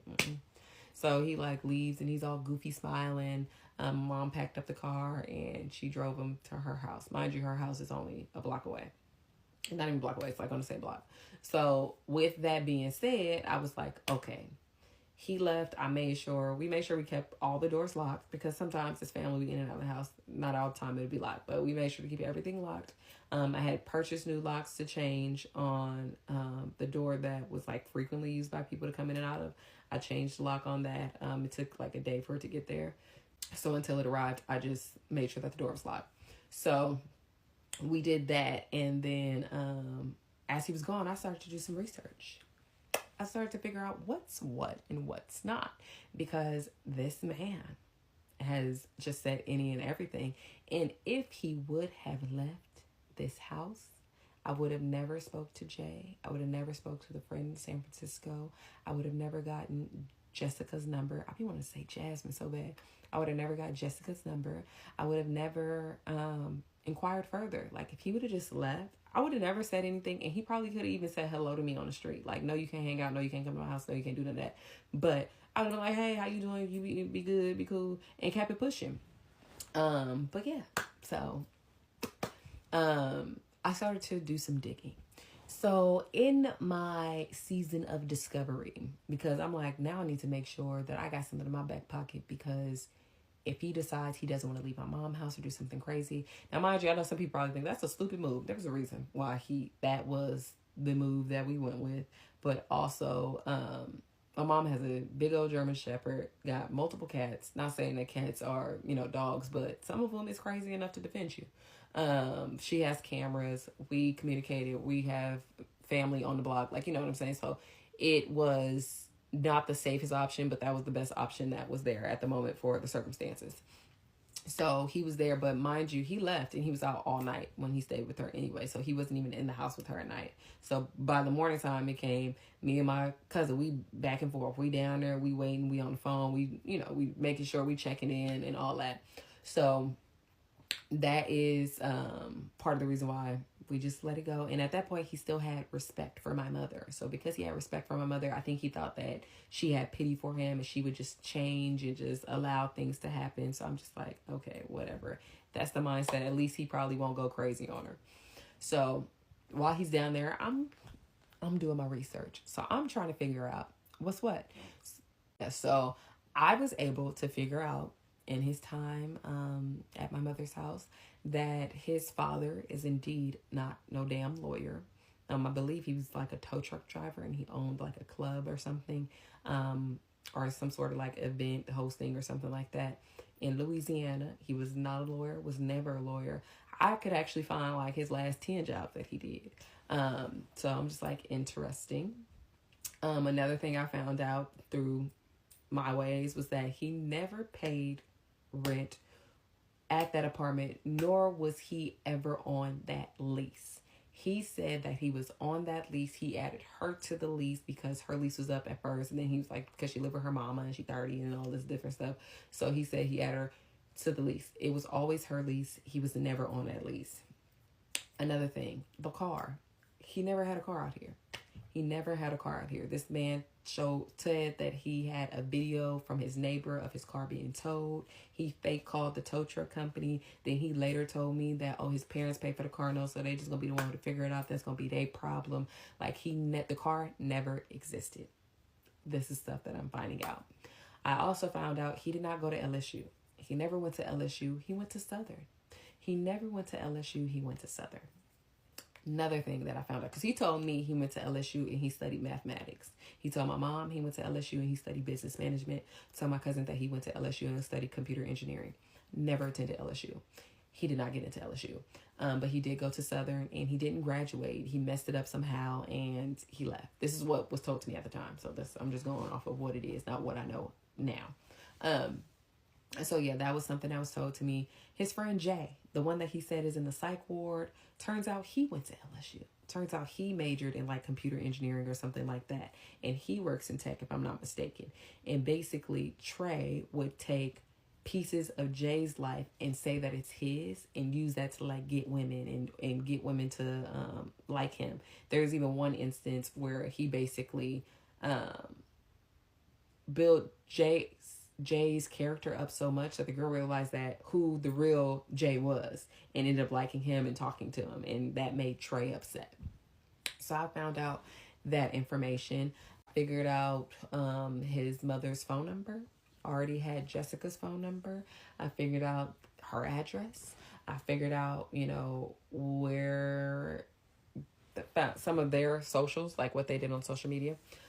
We also found some of his old Instagrams. So he has old Instagrams where people saying that he owed money, that he ran off with money. Like this is things that he's saying, but this is Mr. Moneybags. Money, money, money, money. That's all he got is money. So we saw stuff like that. People threatening him, like they was going to beat him up and stuff like that, which is interesting because I said it and my mom said it. When I was sitting there, I said, why don't you just go back to Louisiana? When I was first talking to him and when he still had some respect for me, when I was talking to him, I was like, why don't you go back to Louisiana? And he was like, why? So they can kill me? And I'm like, well, who the hell is after you? And why didn't you say that before you brought your black ass here? So that was one thing. But then my mom also said it to him because I think at this point we realized that he had warrants in Louisiana, or he was wanted or something like that. Like he had a criminal history in Louisiana. So it was something like that. So I'm just like, okay, interesting. I also found out more information about the DUIs. I found out that while he was out there, he had multiple cars that he crashed and he had multiple DUIs. I believe he had a DUI, and I think the first one, now this, I don't know, verbatim, but I believe the first one, he got drunk, crashed into a firehouse, had a DUI. I think he was on probation, got drunk again, ended up basically violating his probation, ended up having to do some jail time. So that was something that occurred. So that's what I heard about the DUIs. Heard he went through multiple cars, had DUIs. What else did I find out in this time period? Oh, he had lied to us and was like, oh yeah, his dad was a lawyer. And he used like this photo to show that he was a part of like this law program or something as a kid. But it probably was a program that he was put into, but his daddy ain't no damn lawyer. Back to the social media, we found like videos of him like dancing and singing, like a music video that he did when he was younger. And I'm just like, this boy is weird and crazy. But yeah, so we basically found out all this. Eventually, as that like 24 hours was occurring, it was slightly over 24 hours because my mom had friends over and stuff. So she wasn't like pressing the issue. But like by that next morning, he was going to have to leave. So she touched base, like, what you doing? Where you going? Basically. And he was like, oh, the person's not responding to me. And then basically the person who initially offered him the hotel room responded and gave him the hotel room and was going to give him the hotel room for a week. So that's what they agreed upon. And that's what happened. So that friend came, picked him up. It took him a minute, but he came and picked him up. As he was leaving, me and my cousin was at my mom's house, but on the side of the house, not the front of the house, parked. And he was like, she's like, don't let him see you. She was like, she just didn't want him to switch up. So that time that he was at our house, we made sure he didn't have no liquor, because when he gets liquor, he's a brand new person. And he gets confidence. He's still the same crazy, but he has a level of confidence to where he just can't contain the crazy no more. He lets it out. He slips up. So we was just like, yeah, we don't need him doing no switcheroo. But the friend came, he did pack all his stuff, and all his stuff was still packed. But he gathered all his belongings and he put it into the vehicle, and they drove off into the sunset. And when they drove, I didn't know that the friend was going to drive past me, but the friend drove past me, and he was just like looking like weirdly at me and my cousin as it drove by, like on the glass. Like, he was just weird. So he went to the hotel. I'm still, I'm like, ooh, finally, you know, still a little antsy because the man is unhinged. I'm like, he doesn't realize his actions just make it worse. Like, eventually, because of the track record that you have, you will be locked up for life. You will be locked up for life. At this point, it's not giving life, but you will be locked up for life for how you decide to move and do things. And so that was basically where that left off. I was just like, okay, great. Peace. So I made sure cameras is working. We even got some more cameras at this point at that house. And even for locks been updated. You know what I'm saying? Security for the house has increased. And it just wouldn't be wise for him to go back there for any reason. And I'll explain deeper as to why it wouldn't be wise. But that would probably be his last stop as a free man. You know, so just saying. But yeah, so that's basically what happened. So we chilling, we minding our business, we trying to get things back in order, because nobody in that household lives their life like that. Like, nobody at my grandmother's house lives a life like that. And I know for some people it might be hard to think, oh, well, something had to be going on, or you had to have, like, no, like, honestly, no. And I'm only as nice as I am. One, because my grandmother, whose house it is, she's always been like giving person. She tries to help people out, mainly family, but I think family's terrible too, to be helping. I ain't gonna lie, but mainly family. And like, even growing up, like, it was never just me, my mom, and like my siblings. Like, we had cousins that would be living with us at times. Same with my grandma, like her siblings, kids, nieces, nephews, like they would all be living with her, because that's just kind of like how we are. We help each other out, basically. So it's kind of like in my nature, it's in my bloodline to assist people, to help people. And I'm not malicious, and I just didn't think people like him existed. So I learned my lesson. But basically after that, it was probably like, it wasn't even a week. He left that Sunday. By that Saturday, I received, I think it was a text message, or it might've been a call, but I can't remember. But regardless, the information is the same. I received a question like, hey, have you heard from Trey? And I was like, no, was I supposed to? And I was told, he back in Santa Rita. And I said, what? Like, it hasn't even been a week. It's been 5 days.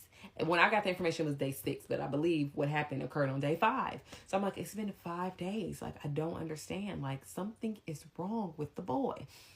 And I was told that basically, from what they knew, it was a threesome gone wrong. And I was just like, interesting. So I'm able to look him up. So I looked it up on Inmate Locator, and I saw what the charges was. And I was just like, this don't sound like a threesome gone wrong. It sounded like a threesome that didn't have approval.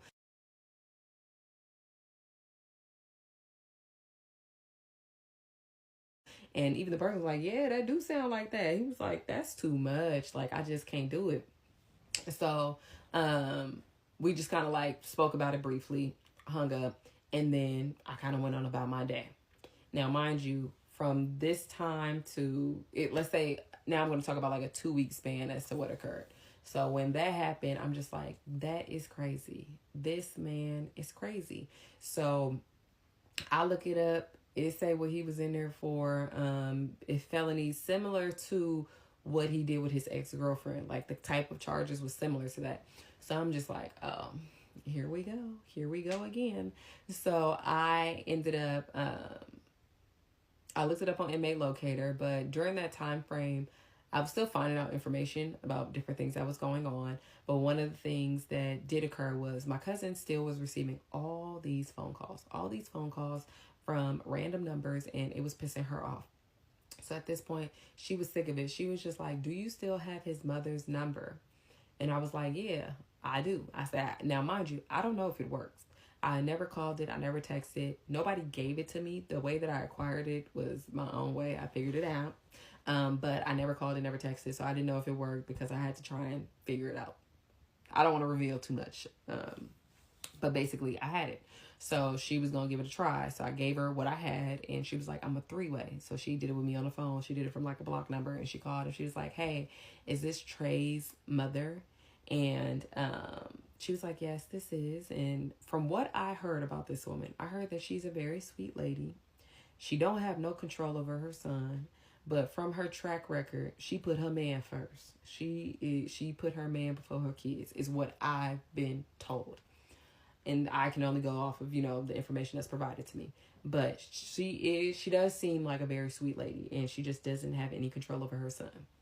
So she called and was like, is this Trey's mother? And she was like, yes, this is. And she was just like, yeah, your son is in jail, and he keep having people call my phone. I've asked him multiple times to not have people call my phone, and I keep receiving phone calls. I don't know if you have access or if you're able to call him, but if you get a hold of him, can you please tell him to stop giving out my phone number? And she was just like, oh, okay. Like, yeah, I can try and do that. And she was like, okay, thank you, basically, and hung up. Now, mind you, the way that my cousin speaks to people, I don't know. I'll let people come up with their own conclusion. But basically, I do understand where she was coming from in the sense of she was very frustrated, very annoying. And he is creating chaos in people's lives. And it's just like, nobody owes him anything. We are not responsible for him. And I told him, I was like, we're not responsible for you. You can't just be coming and disrupting people's lives. I had told him that when I was on the phone with him when he was trying to apologize. And he was like, yeah, I know, and like saying different things like that. But that's basically what he was doing. So I could understand her frustration. And it's just like, I'm not calling you to be friends. I'm calling you to see if you can get some control over your son, basically. But after hearing how defeated she sounded on the phone, I was like, maybe I should give her a call back. So I was just like, okay, I'll give her a call back. I gave her a call back and was basically like, hey, you don't know me, but unfortunately I know your child, and he has created a lot of chaos in my life. And I basically gave her a brief summary of what happened. And I was just like, I'm just, offering to share any information that I know with you. I don't know much, but I can share what I know. So she was like, yeah, thank you. So she accepted that, and I gave her the information that I knew. I sent her the inmate locator, and I also sent her, like, on there it shows like the court date, like you can listen to the court date. So that's what was done. And I was trying to initially listen to the court date when he first got arrested, but he said that they dropped the charges and they let him out. He wasn't even bailed out. They let him out. So I'm just like, oh, okay. So I did that. We basically hung up. And then after that, I was like, at this point, I kind of feel like I should call Jessica. So I'm just like, I have her number. I never called her, but I was just like, I really don't know what to take from this, because he described her as one way. And I'm just like, I don't believe it's true, but I don't know what her temperament is. I don't know if she's just like, I don't want nothing to do with him. I don't want nothing to know about it. Like, you know what I'm saying? I don't know what it was. But also he told me at one point that she was like, they had arguments about me because she was like, who's that bee that drives you into work? Or he was trying to make it seem like she was jealous. And I'm just like, she was mad at you, not at me. Because he was trying to make it be like, oh, well, like, you shouldn't like her either. Like, we was already saying, like, F her to make him shut up about her. But clearly that wasn't working. So I was just like, I think I'm going to give her a call. So I decided to give her a call. Okay, so when it came to calling Jessica, I figured it out. I was just like, I'm going to give it a go. I was inspired after speaking with his mama. So I wanted to make sure, one, that I didn't do it through text, and that I actually called, because the boy is crazy. While he was at my grandmother's house, he decided to send her an email pouring out his heart for some closure. I'm just like, whatever. So I wouldn't be shocked if he decided to text her, and she probably wouldn't be shocked if he decided to text her. But I really didn't understand, or didn't really know what her like temperament was, because all he did was lie. And at this point I knew that. So I'm like, I don't really know what to expect, because everything I done heard about this girl, I don't know what's true. But I was just like in my head about it just a little bit. So I figured out what I was going to say. I decided to get on the phone, and when I called her, she picked up the first time that I called. And I was like, okay. Didn't expect that. So she picked up the first time I called, and I was just like, hey, is this Jessica? And she was like, yes, this is. And I was like, yeah, you don't know me, but unfortunately we know somebody in common. Like we ran across the same person in the wild. And I was being nice to him. I was helping him out when he fell on hard times. Come to find out, the boy is crazy. He brought somebody into my house. He had to go. Upon making him exit or asking him to leave, I came across the restraining order, found out what he really did to you. I'm so sorry that that happened to you.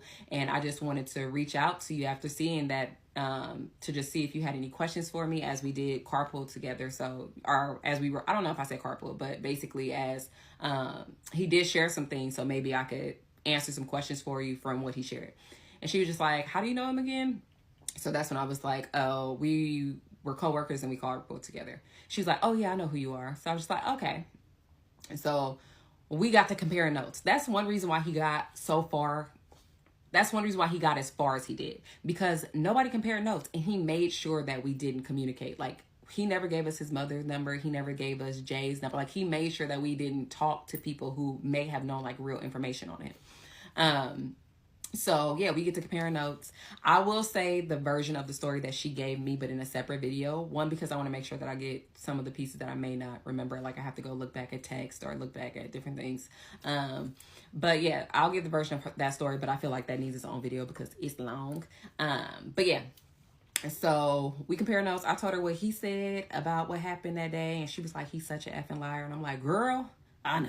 Unfortunately, at this point, I know. But I was like, yeah, what happened? And then she told me what happened. And then I started to ask questions about things that I just couldn't really fully connect the dots. Now, mind you, we've had conversations beyond this one. So if it merged together, I really don't know the day and everything like that. But I'm going to tell you some of the things that I feel is important or that I can remember right now. So one of the things, the apartment. I already knew the apartment wasn't his, but she gave clarity as to what happened with the apartment. So basically how he even got out here. He flew out here to visit. She picked him up from the airport, didn't leave. Never left. She wanted him to leave, tried to break up with him, tried to get him to leave. He wouldn't leave.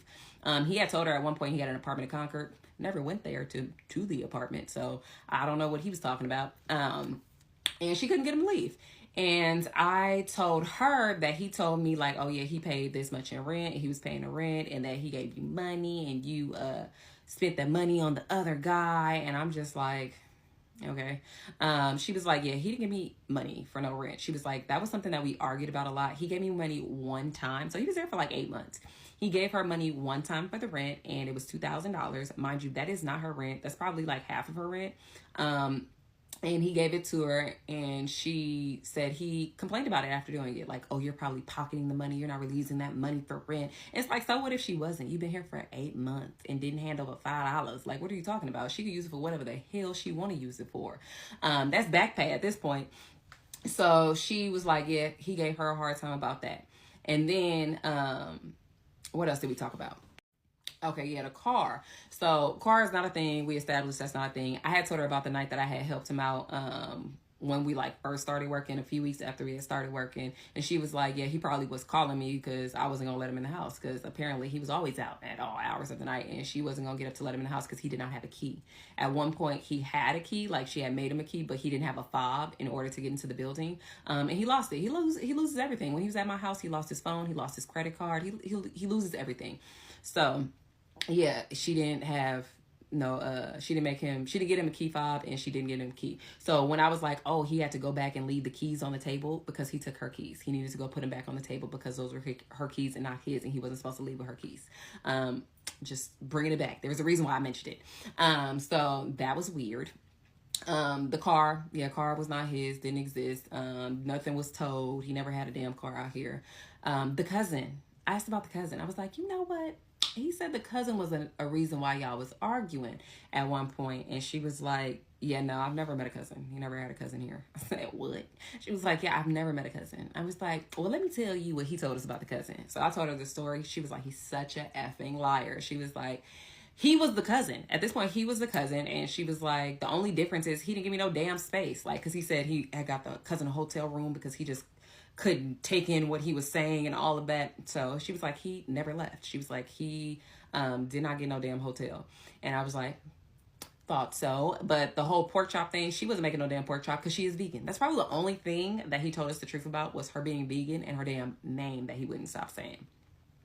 So that was weird and interesting. But even with the cousin lie, when he was kicked out of my grandmother's house and went to my mother's house, he was still lying about the cousin. He said that the cousin really did come out here, and that the cousin, he was trying to get the cousin a job, but the cousin wouldn't do the wouldn't get a job and was trying to like rob people out on the street, with a, and he was like, yeah, that was too much, so he sent them back home. And I was like, so he probably was the one thinking about hitting the lick, it's him, he the problem. So that was something that was mentioned. Oh, I'm trying to pause it and think so I'm not over talking. But one thing that he told her, so I told her, like, he was like, yeah, he said that y'all used to argue about me at one point and that you were upset and was like, who is that B that drives you into work every day? And she was like, yeah, no, he told me that you made a pass at him. And I said, girl, we both know he a lie. So she was like, he said I made a pass at him. And she said that she felt like he said that so that she would be jealous. I'm like, damn, he, I'm getting all toe up. But he said that so that she could be jealous. And she was just like, she wasn't jealous. She's not the jealous type, even though he betrayed her to be. And she was just like, well, she probably does have a crush on you. Like, you guys go into work every day, and, maybe she does like you. And I was like, girl, that couldn't be further from the truth. But that was something that he lied about. But then I had told her, this was later on. I actually found this out like 2 weeks ago, but that time when I was saying, like, I used to send him text messages, like, outside, downstairs, getting off the exit, 2 minutes away. And he was like, why did you stop doing that? And I stopped doing it because it wasn't useful. Your black ass still wouldn't be down there in time. Always talking about you on the toilet. I don't want to know that. But also, you should have got up earlier and handled your guts. Don't be doing it when you know I'm on my way. So that was something that I told her, and she was like, he used to make you wait on purpose. I said, I know you a lie. I know you a lie because I didn't have to wait on his black ass. So that really pissed me off. But yeah, he used to make me wait on purpose. And she'd be like, isn't she downstairs waiting on you? And he would just like take his sweet time. But then he would skip out the door like he was rushing downstairs. His ass got left a couple times because I would only wait so long. So yeah, I was that still blow me to this day, but whatever. That was something that was mentioned. Something else he lied to her about was his job. She was like, what position did he do at your job? So I told her, and it's basically like an entry-level position. You don't get paid like buku money for it. But he told her that he worked in IT and he got paid $150,000 a year. I said, girl, he a lie. We know this. We know he's a lie. But it's just mind-blowing the way that he lies. And he lies with confidence because don't nobody really question him. So yeah, he did not work in IT, not even close to it. And that's why I said I believe he had like an obsession with IT. Or I said I didn't really believe that the position that he said he got hired for while he was at my grandmother's house was in IT. Because he had some weird like obsession with IT. He told her he worked in IT, and if you notice from that screenshot, it doesn't say the actual position. And there's probably a reason why he didn't open the email and only sent the notification, because it didn't say like cashier, so that's why he did it that way.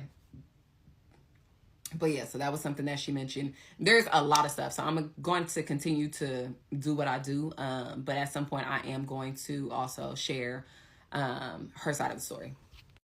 Okay, so something that we discussed on the phone, a little bit of how they even met. So they basically met through social media, and he got to lying his ass off right away, talking about he was a producer, and he be making music. The same little lie he did with the Instagram and stuff with us, talking about he got a song that went popular. He paid for that. And just like giving her like all the rundown. Now he always says stuff that I guess he tells people stuff that he would be impressed by, thinking that we're going to be impressed by that. That's not the case. She wasn't impressed. She had already dated people like within the music industry. So it wasn't like, oh my goodness, really?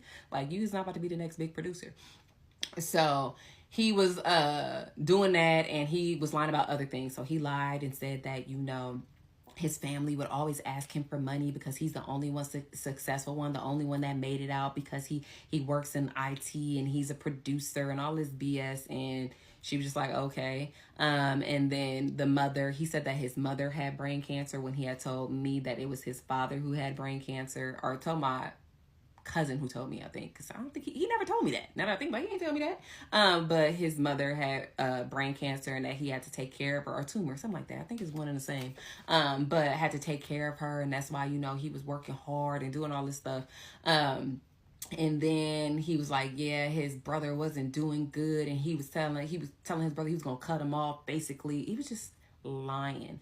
And she had noticed kind of early on that he would get a little weird because the friend Jay, at one point they was talking on the phone and she was talking to Jay, and I guess at some point he got jealous that she was talking to Jay, and she just being friendly. It's not like she wanted the boy, but she was being friendly. He felt some type of way about that. But we was cross-referencing like the friends and like the different people. I was like, girl, he told me he was in a psych ward. And she was like, no, but from that conversation, I believe it's from that conversation, she told me that he jumped on Jay. He put his hands on Jay, and that's why they wasn't talking. I think I might have already said this, but I don't know. I have told this story so many times to so many people, which is why I'm like, at this point it needs to be recorded. But he jumped on Jay, and Jay, he a little goofy too, because that's his loyal friend, ride or die. And I'm just like, something might be wrong with you too, but whatever. So yeah, I'm telling her different things that he was sharing when he was talking about like the restraining order and different stuff like that. And I told her, like, he was like, yeah, she was shocked to see me have a lawyer. And she had all her friends and family there for support. And she was just like, yeah, no, that didn't happen. She said the first appearance that he made, it was during a video call because he said that he needed more time, basically, and he's obligated to have more time. And then eventually he did show up to court, and I think they had to go to court twice. And the last time, I think he went, because I told her, he was like, yeah, I just agreed to get it. And, I'll just talk to her in a few years because she's just emotional and she's in her feelings. And she was just like, yeah, no. While they was there, it was just her mom, and her advocate, because after she had their situation go on, they gave her resources, and she used those resources to get the restraining order. And through that, she got an advocate to help her through the process. And while they were there, that it was just her. He made it seem like she brought the whole family out. It was just them. And he ain't had nobody. He was up there basically representing himself, talking about he had paid a lawyer and all that. But she was just like, yeah, it was just us. And then she was like, at one point, he was like, yeah, like, I'll agree to the terms, but I just want to have a conversation with her. Like, he was trying to talk to her and look at her while she was at the thing. And it was like, you cannot. So he was very much depressed and weird after that. And that's when he decided to bring that girl to my grandmother's house and act a damn fool. But yeah, so that was something else that we figured out when we was talking together. We compared, like, when it came to like the coworkers and stuff. I told her the story that he told me about the coworkers leaving him when he was getting jumped. She said, yeah, that's not what happened. I told her that he said, I think that was the point where she fell out of love with me when he got beat up and ran home crying with no pants on. She was just like, what happened now? She was like, yeah, he came into the door, but basically what happened, he was kicking it with some girls, and they went to Pittsburgh for some party. When they came back, they stopped at like a liquor store or something like that in downtown Oakland. And when he was at the liquor store, he started talking crazy to some dudes outside, and they whooped his ass. Now, one thing about it, you would think that one good ass whooping is good enough. Not for him. He eat them for breakfast. I don't know what it is, but he clearly know what a good ass whooping feel like, because he go back for more. So yeah, that was something that happened, and she was like, they told him up, and then when he came running in the house crying and whatnot, she was just like, yeah, whatever, like it's too much, like, what now? So that's what I had heard. So he lied to me just to lie. I remember, I'm saying this because this is low-key new information to me. I remember, I keep saying that. Remember when I mentioned that the mom came and gave him the box of grits with like some journals or something? It was just like a small box of like his belongings. And this is after he said, she got my apartment and all my furniture and blah, blah, blah, blah, blah. She brought that, and he was like, she must really care about me if she went through and looked for all of this. I said, I don't think so. The box of grits was open too. It was like, the grits ain't her thing. But I was telling her, yeah, he had that. And she was saying that, when it came time to serve him the restraining order, they could not find him. They did not know where he was staying. They could not find him. They didn't have an address for him, but they needed to serve him. So they took that as an opportunity to serve him. So when they gave him his belongings, they served him. And that's probably why he was a little depressed after receiving it, because he saw the papers and realized that she getting a full-blown restraining order. But I was just like, I didn't know that piece. He didn't tell us that. Oh, and the email. She sent me the email that he sent. So I could read it. When I tell you it's a whole bunch of nothing, you probably going to feel some type of way like, oh my God. But I could read the email when the time comes. Hell, I might even be able to post it. I just want to make sure that his name isn't present or that he doesn't say her name. So it might be best for me to read it. But he sent the email talking about a whole lot of, when I say it's like just paragraphs of nothing. And I'll go ahead and read that. Yeah, I'm going to read that. What else did we talk about besides that? At one point, I told her, what happened with the girl. And she was just talking about, like, when they was in the relationship. She felt like she realized that the boy was funky. He didn't wash his behind. She would literally have to tell him to shower. And I'm just like, girl, we didn't tell him to shower when he was here. And I don't think water hit him once, if that. And she was just like, yeah, he was funky. And I'm just like, well, she didn't say funky. That's more my lingo, but he stank. And we both understood that. And she was saying like she would have to tell him to like get up and like so she can change the sheets and just different things like that. He was just not very clean. And when she was sick or not feeling well, he's like asking her to get up to do stuff like cook and different things like that. So he was very much just a headache and a bum. He was a professional bum. I had also asked her if he went home for his grandmother's funeral. She was like, she don't think he ever went back home. So who knows what happened with that, but he had told us he went back home for his grandma's funeral. Grandma left him all this money. He didn't know why she left him all the money because he didn't leave anybody else anything. And they didn't even have the best of relationships, so everybody was jealous of him because she left him all this money. And we just like, if you say so. And I told her a few things of like the things that happened here, him sleeping on the park bench, the girl with the phone, and all the things when it came to like the dating and him talking to all these different women. I tried to be weary about how I delivered the information after a while because I would say with disgust like, ew, I don't talk to this boy, or ew, I don't like him. Like everything was ill and I wish I would, but I had to realize she did. So their relation, they had a romantic relationship, 1 and 2. At one point she fell in love with the lies that he had told her. Like it wasn't the real him, but it was a version of him that he tried to be, or at least portray himself to be. So I had to try and change the way that I spoke. She didn't say anything, but at a certain point I realized if the roles was reversed, that might make me feel some type of way because I already feel sick to my stomach that I messed with him. So hearing somebody tell me all these different things is probably like, ooh, too much. So I had to kind of adjust the way that I spoke, just to be mindful because she did have a very traumatic experience and it's just too much. But overall, she cool. I ain't got no problem with her. She cool. We be chopping it up. We be talking. We be comparing notes, sitting voice notes, all that. So we have voice notes of us just talking back and forth about different things. So I'll probably go through them to see if I miss anything eventually, but I'm not gonna do that right now. But moral of the story, she cool. The boy is crazy and he did do more than what he said he did that night. I'll just say that. I believe everything that she says, but who knows what other people believe. Okay, so I'm going to eventually do a video about like her version of the story. I just want to touch base with her first to make sure I don't miss out anything and anything that she wants me to include or anything that she thinks is important. I just want to make sure I have it right before I share it. But what I will share is the email that he sent to her. So I'm going to read it. Now, granted, I am not a reader, okay? If you want to blame somebody, blame San Francisco Unified School District. Your girl be trying. So I'm going to read it and just go through it. But he also, his punctuation and stuff be throwing me off. So just bear with me. I'm going to try. So this is the email that he sent to her while he was at my grandmother's house and pouring his heart out. So this is how it goes. I know no words or actions can justify my emotional behavior, and I'm sorry. Nothing is right about what I did. There is nothing right about how I responded. I made a huge mistake. I've made a lot of huge mistakes, and I'll know I have to die with this feeling. I'll never forget this feeling. I feel the pain I inflicted on you. I don't believe I can live with this feeling. I never wanted to hurt you. I never wanted to make you feel this way. I'm sorry about being who I am. I'm sorry about thinking thinking how I think. I'd give anything up to take this all back. Nothing else matters to me. I loved you with all my heart, Jessica. Blah. You were my world. Any pain I felt previously, I never felt with you. Yeah, it's his grammar or his punctuation. I don't know. I love being around you. I loved everything about our connection. I am so sorry I let us fall apart. I should have done more for you. I should have listened more. I had found my person. I just needed time to become yours. I've waited and prayed for someone like you in my life, which made it so much harder to leave. You were everything to me. I never meant to do anything to harm you or make you fall out of love with me. Those words cut me deeper than anything I've ever known. She told him, I don't love you anymore. Those words rang in my head all night, all day. It made me feel sick. I couldn't handle that kind of pain alone. I ultimately wanted to make us happy. I didn't mean for this to happen. I have a mental illness I'm going to work on. I believed for a long time this illness made me stronger. I thought my depression made me more realistic. Is that all you think that you have? I use drugs to numb my mind. Sometimes I'm afraid to face my own thoughts.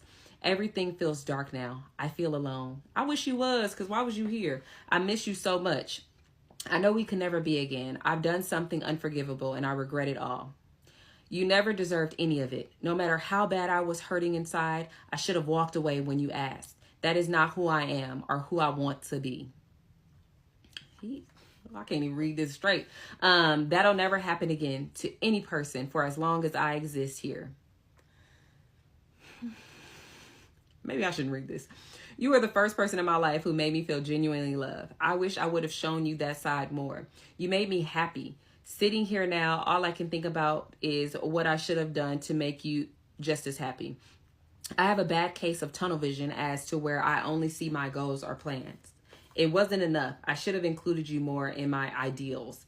I'm sorry I wasn't wise enough to see you were suffering or I was smothering you. I'm sorry. This whole occurrence has broken my heart in a way I never thought could be. I know you probably hate me now. I hate myself. Please don't remember me this way. We've had a lot of good moments. It's easy to forget, which is why I recorded them. We deleted all them recordings on Snapchat. Burn. I wanted to thank you for not throwing me away completely. This would have ruined my life if you had, but I would have deserved every second of it. Losing you is the only thing I could think about with my life at risk. I trade anything right now to hold your hand one more time, to laugh at movies together, to go eat at your favorite vegan places, walk around with you. So many things I took for granted. I hope you're doing okay. You're the first thing I think of when I wake up. Then my heart sinks into my stomach and I'm in pain until it starts all over again the next day. I wish you could call me and tell me how much you hate me because at least I get to hear your voice. So many things I would say. This letter might put me in jail, but I already feel locked away. Being away from you. No words can describe. No song can fully express these feelings. I love you, Jessica. I'm sorry, but this is my weakness. He thought he was doing a poetry slam at the end. But basically, the boy is crazy. He crazy and he lying through there. The Snapchat thing, I had already mentioned, but I don't know what people watch and what people don't watch. But he had Snapchat and he had all these videos of her. And sometimes he would pull them up. And at one point, we was like, what did she look like? We can't even see. But he was pulling them up, and that's when my cousin was like, you need to delete those. So eventually, she convinced him to delete them, but he wasn't deleting them all. So she was like, you need to delete them all. So they came to an agreement. She deleted them. He was furious. And guess what he did? Went out and got drunk. That's probably when he slept on the bench. But yeah, so that was the email. It is very annoying and nauseating. But yeah, he said a whole lot of nothing. And it's hard to even read it without rolling your eyes. But that is what he sent to her probably like a couple weeks after he had put his hands on her. But yeah, so I'm going to just cut this here. This is just the email that he sent to her, pouring out his heart or closing the chapter in his life. I don't know what the hell he said, but something like that.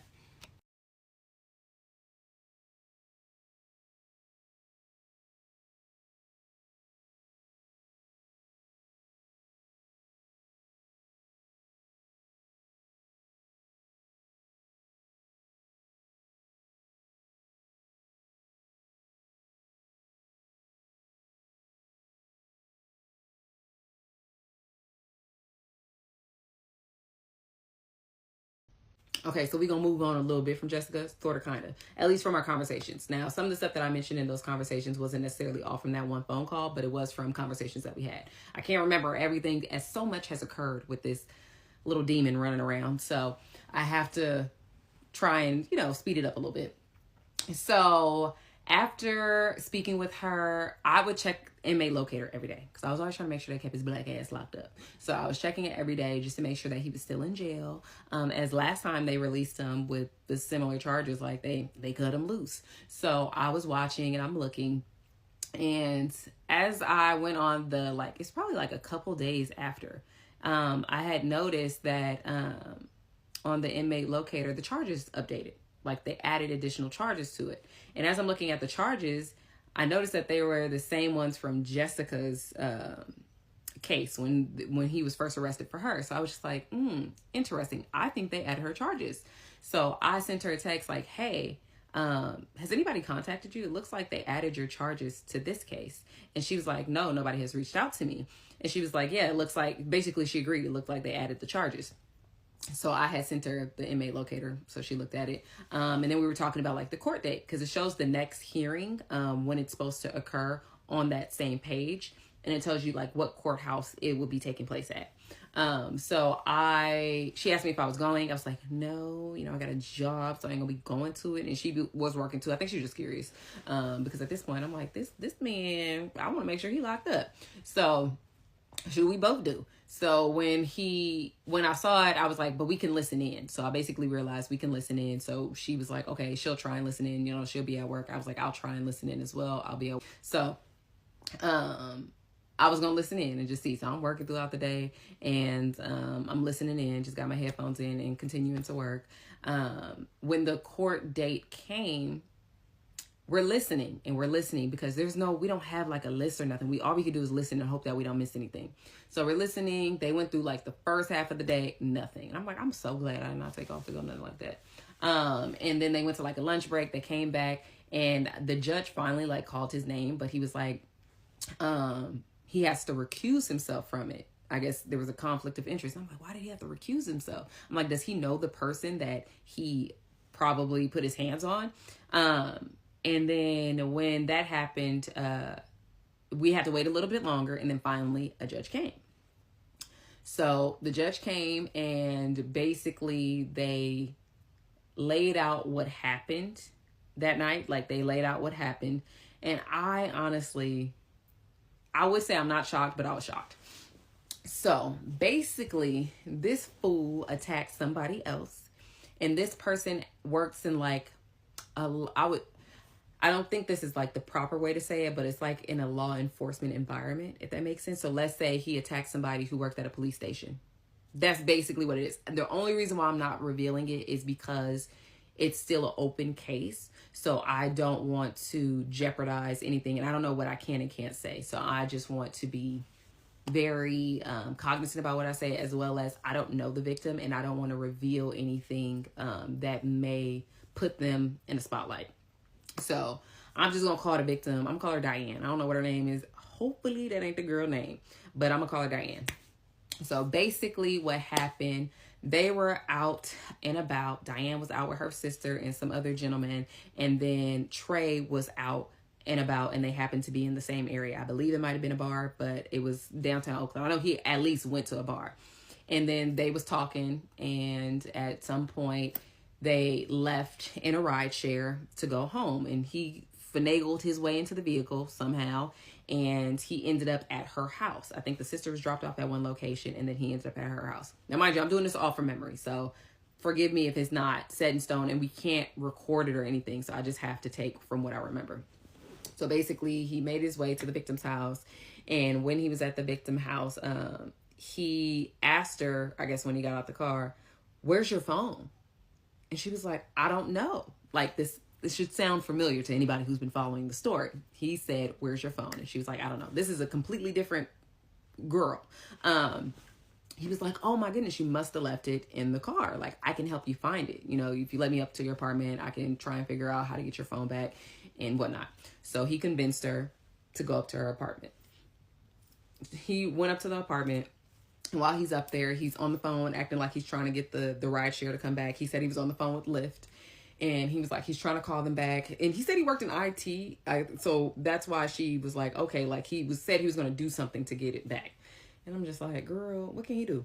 So he's on the phone with Lyft. He's trying to get the Lyft driver to come back. Eventually he told her, okay, the Lyft driver is downstairs. And she was like, oh, okay. So when he left, he didn't leave for very long. And mind you, when the apartment complex that she was staying in, she wasn't on the first floor, and you needed a key to get in. He was gone for probably not even 5 minutes. And then he came back and was like, "Oh, I got your phone." So he gives her the phone, but she thought it was weird. There's a couple things she thought was weird. One, he was on the phone with Lyft. They took an Uber. Two, when he was gone for such a short period of time. He was like, she's thinking like, who let you back in the building? Like, at that point, she was convinced he had it the whole time.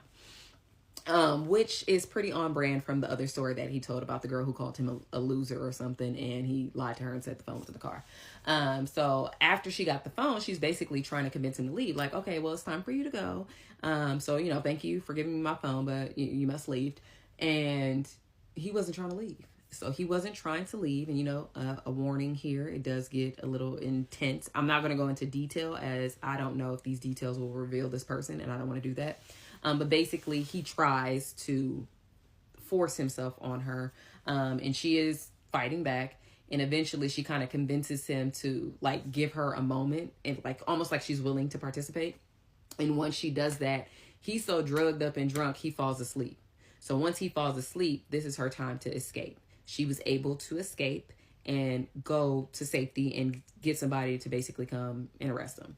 So he was arrested and he went to jail for that. So while they're telling the story, I'm just like, what? So I'm like, okay, I'm listening. So mind you, this lady is in her 50s that he attacked. But yeah, she's in her 50s. I'm gonna just say that for right now. She's in her 50s. So I think that was part of the reason why he was able to kind of convince her with the whole technology thing. Like, not everybody in that age range is so tech savvy. So after that, his lawyer was like, yeah, we're trying to get bail for him. And so we're requesting bail as he has a residence, and he on, let's say they said he has a residence on Jail Street. Mind you, that's the street my grandmother lives on. And I said, oh my goodness, I know good and damn well he not trying to use my address, my grandmother's address, to bail out of jail. And I was just like, oh my goodness, like I'm panicking at this point. I haven't experienced this. I live a simple, bland, boring life. And if I wanted some excitement, this ain't the damn excitement I'm looking for. So I'm like, oh my goodness. So I'm trying to figure out ways to like call the DA and like trying to get my address off, but I'm still listening. So she was like, yeah, he has an address on Jail Street. My grandma don't live on Jail Street, but I'm gonna just use that for now. Got a resident on Jail Street, like a long time residence or some shit like that. And he has a long-standing employment. Like she said something along the lines of that. And we're asking for that he be let out on bail. Now, I don't know who the prosecutor is, but I feel like this is the only time the justice system did their job. She said, yeah, I don't know anything about a residence that he stays on Jail Street or whatever, because when we found him, we found a hotel key card in his pocket. As I said, the guy who helped us get him out of the house put him in a hotel room, and he was only there for 5 days before being arrested. And then she was like, as for his job, I don't know anything about no job. Mind you, he was fired at this point, but she's like, I don't know anything about no job, but he told this lady that he was from London and he worked in IT. Mind you, God bless her. I don't know how she was convinced of that. The boy don't sound like he's from London. I frequent London quite a bit because I got a cousin who is living out there currently. So I be in London. He don't sound like him. He don't look like him. He don't move like him. The boy from Baton Rouge.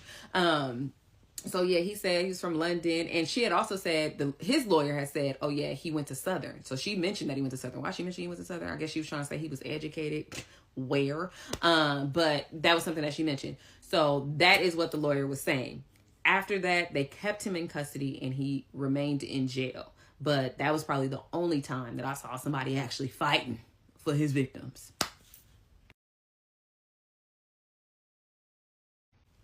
Yeah, so basically after that happened, he remained in jail.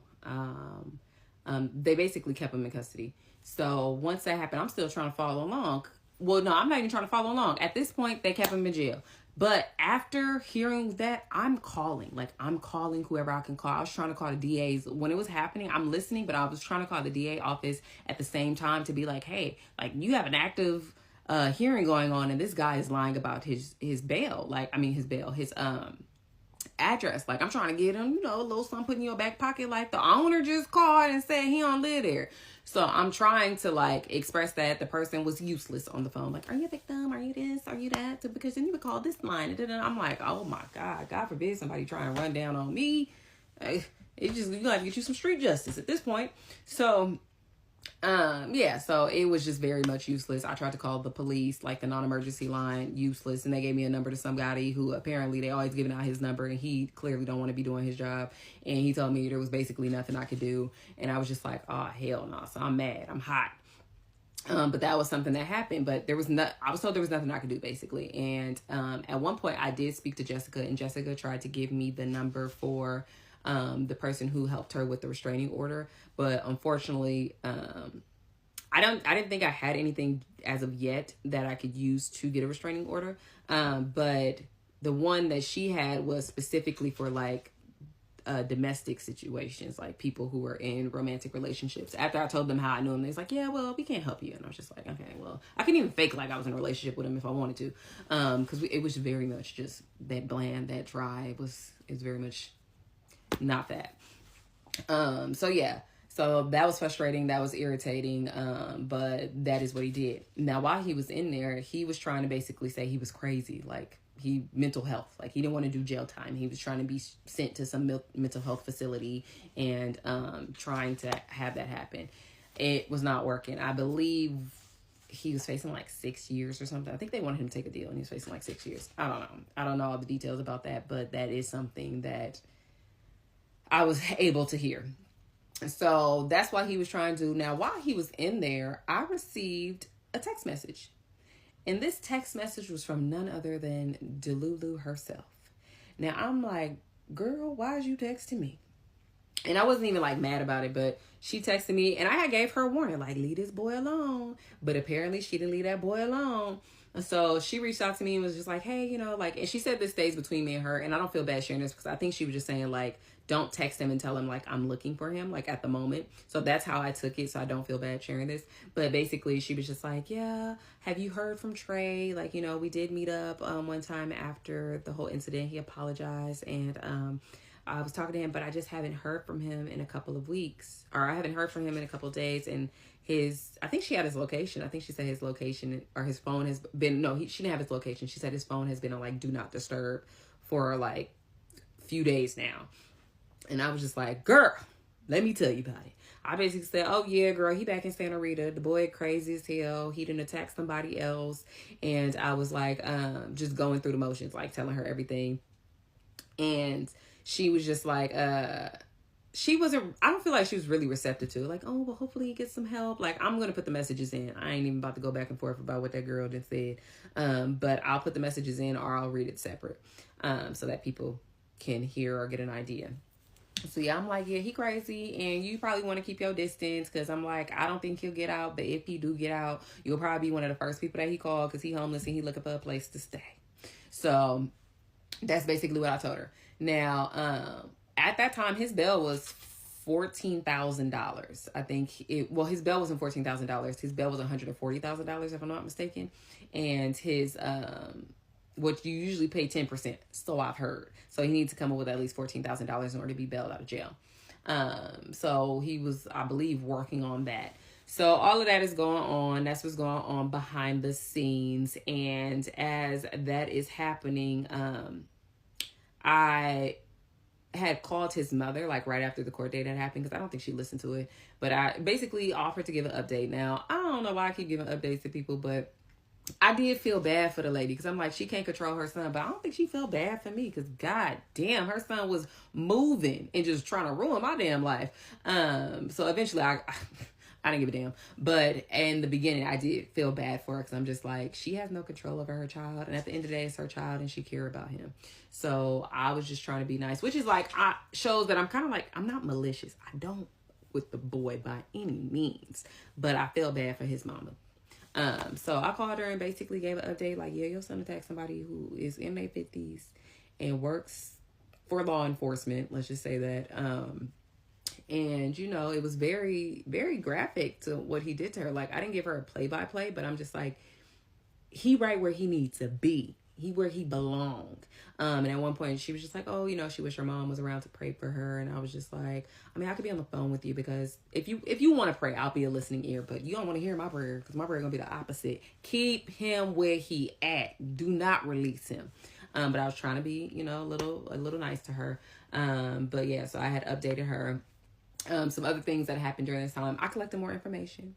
I found out that he indeed did not go to LSU. He went to Southern. He didn't get into LSU. I think he went to community college first, and then he tried to take the test or whatever into LSU, and he didn't make it. So he ended up going to Southern. While he was at Southern, he was wilding out there too. He was talking to some girl who had a boyfriend. Boyfriend came and knocked his front teeth out.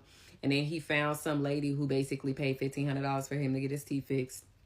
Strange. While he was out there, he also totaled almost like every car he had. I think he had like a total of 3 cars. One that his daddy bought him, one that some girl that he was talking to bought him. She co-signed for him.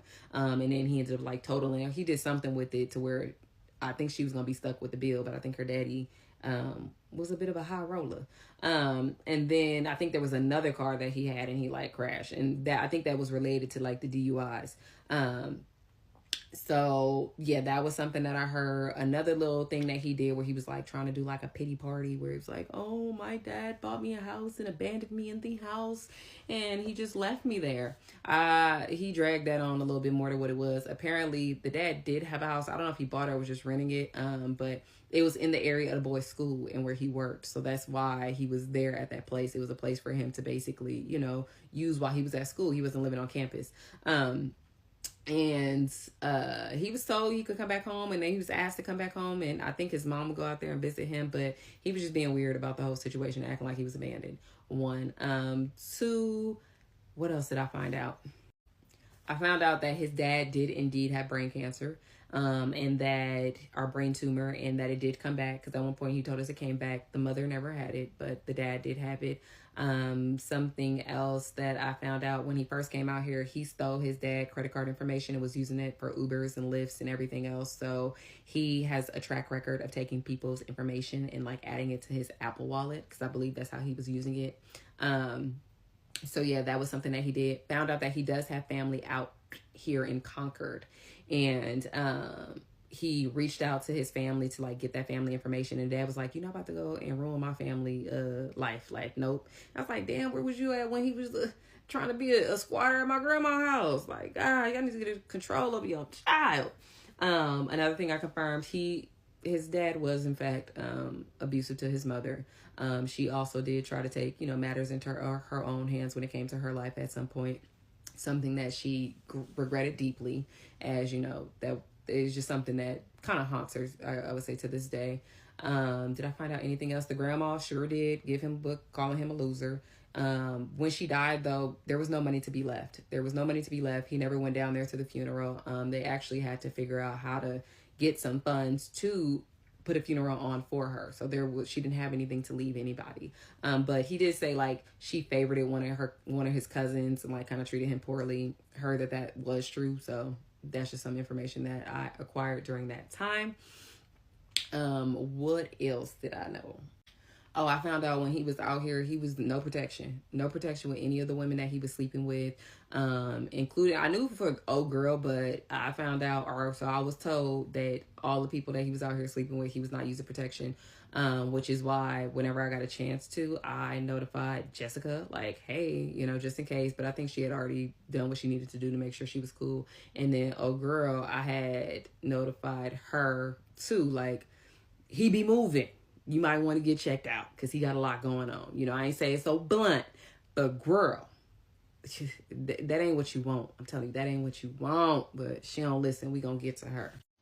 Okay, so now we gonna get into little Miss Delulu. Now, reading this back, you would think me and her don't speak English because I can't read this. But in my defense, I know what my problem is. I be thinking it faster than I be typing it, so I be leaving out words. I don't be proofreading it, so I know what's going on. I don't know what she got going on, but we both told her, you know, I ain't gonna act like I'm just so good at this. So I'm gonna be stuttering because I'm trying to read it, but I also may just like, not paraphrase, but remix it a little bit so it makes some sense because we both wasn't making sense at certain points, but we knew what we was talking about. But yeah, so that's what I'm gonna do. So basically she was like, hey, I really didn't want to bother you. This stays between us. And I think she says this stays between us as in don't tell him I'm reaching out to you. And I'm taking it for that time. That's how I interpret it. But she was like, I'm very curious. Trey's phone notifications is silent for a week. So on his phone, if you're trying to message him, it'll have like the do not disturb thing, like saying that his phone is on do not disturb. So that's what she's trying to say. I don't know if he ghosted me because we stayed good friends. Is everything okay with him? I said, he and Jill again. I said, he may not be able to beat these charges. And then she was like, for how long? And she has like this emoji. I don't really, it's like a sad emoji or like, I don't know what she was trying to convey with that emoji. She was like weeks, months, years. I said, he hasn't been convicted yet, but he's facing multiple felony charges. I know I told you he was crazy, but I didn't realize how crazy until the night you were here or there. Until the night you was there, as in at my grandma's house. So all of his charges are related to him being violent with 2 women on 2 different occasions. It's honestly quite scary. It will probably be years, as one of the women he attacked apparently works for let's say, law enforcement agency. I don't know if this is technically considered law enforcement, but it gives law enforcement to me. That's the best way I could summarize it. And she was like, this guy, I don't know him very well. Met him that night. I met you. Well, I don't know what to say. Thank you for replying. I used to work with him. That's how I know him. When he was first arrested, he made it seem like it was a misunderstanding, and I believed him because he was released a couple of days later and the charges was dropped. He was not supposed to be at my house that long, but I was just trying to help him out a little. But I didn't know that he literally lies about everything. That day you were here or there at my grandma's house is when I found out that it wasn't a misunderstanding and that he actually really did beat up his ex-girlfriend. It's been downhill for him ever since. She said he lied and told me you was his aunt. I said, what the hell? Was I giving auntie that night? Because we are not that far apart in age. I said, I'm only 29, LOL. I said, we are not related. She was like, this guy, he seemed cool to me. We did meet one more time after he apologized the next morning. He's young and dumb. I told him not to do dumb stuff. I said, girl, when you met him, he was homeless, carless, jobless, and fresh out of jail. I only helped him because he has no family out here as he is from Louisiana. And I said, yes, he tries to guilt trip people. I'm sure 95% of the stuff he told you was a lie. She said he does have that. He did guilt trip me too. So he tried to guilt trip her. I said, he is honestly pretty dangerous. I believe the only reason why he didn't attack me is because I live with 5 family members. She's like, that's sweet of you to help him. He messed up himself. So he messed up basically, but that was nice of me to help him. I said, I think he is mentally ill, but he knows right from wrong as he intentionally leaves out crucial information. She said, maybe this time he stays enough to learn his lesson. People do make mistakes. Hopefully he learns this time. I said, girl, I'm giving you the evidence. I'm doing for you what I wish somebody would have done for me.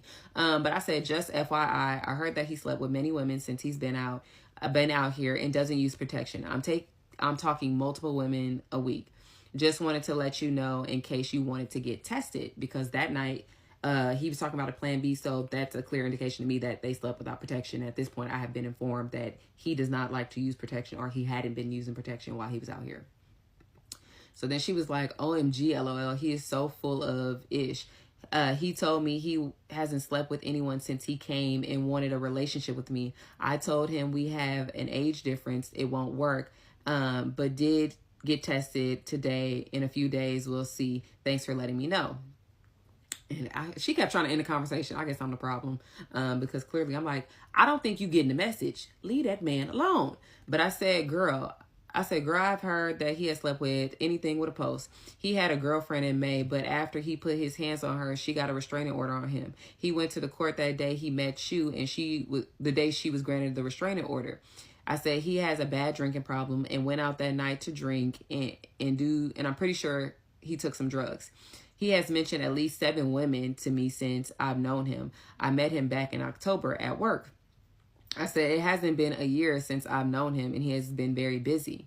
She said she wasn't serious about him because of the age difference, but now I know all of this. I don't know what else to say. Thanks for letting me know. And I just realized she tried to stop the conversation about 4 times. I clearly wasn't reading the room. I said, I wanted to warn you that night because he seemed really obsessing. Ooh. I got a problem too, so I can acknowledge. Clearly, I'm a little slow too. He seemed to be really obsessing over his ex, and I didn't want you to fall victim to his ways.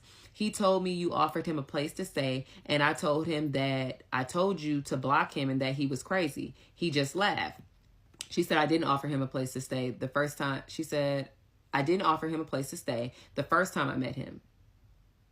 The fuck? Okay, yeah. I told him to spend the night at my place. He said to go to his, and he'd spend the night at my place a week later after that night. So I take that's him trying to find a new place to stay, because at that point I had given him notice and told him he needed to be out by a specific day, and he agreed. So he was plotting to try and stay in her house. That's how I take that. I say, if you don't mind me asking, what is the age difference? I know his ex was in her early 30s, and the other woman he attacked was in her 50s. I said, he tends to go for older women because he feels like he could get more out of them. She told me her age. You can see it in the video. I didn't She said, I don't know. He tells me he likes older because younger girls are childish. He didn't know my age. I told him I was 28. He told me he was 23 or 25. I said, good. Lie to him like he lied to everybody else. I said, he is 25. After you left, I found out he brought 2 other women here to my grandmother's house, basically. She said, I wasn't serious with him. I didn't want to look much older than him. I had guys in the past, but at the moment I was only hooking up with him. He was telling me he's tired of hookups, that he wanted something real. Damn, I'm struggling. I said, girl, he wanted a place to stay. She said, maybe you're right. I didn't think of it. I said he was supposed to be out of here by the end of July, as I had a friend coming to stay with me. But I meant to say June. When he met you, he only had 2 more days here. Speaking of my grandmother's house. She said, oh, that makes sense. She's like, and I said, at the time I didn't know that he had no more savings and that the job he interviewed for said no due to his criminal background. I didn't even know he had a criminal background as he was hired at my job. But I guess since he was hired through a temp agency, they didn't do their own background check. He was desperately looking for his next target. She said, this guy is something else. I said, yeah, if you choose to speak to him in the future, be safe. I'm sure if he is released, he'll reach out to you. Dang, why didn't I do the rest of it? Oh, come on. Whatever, you can see the rest. But yeah, so that's basically what I sent. We both seem a little illiterate, but we was trying, you texting fast, you getting the juice, so it's not that deep. But yeah, I will include it in here as well.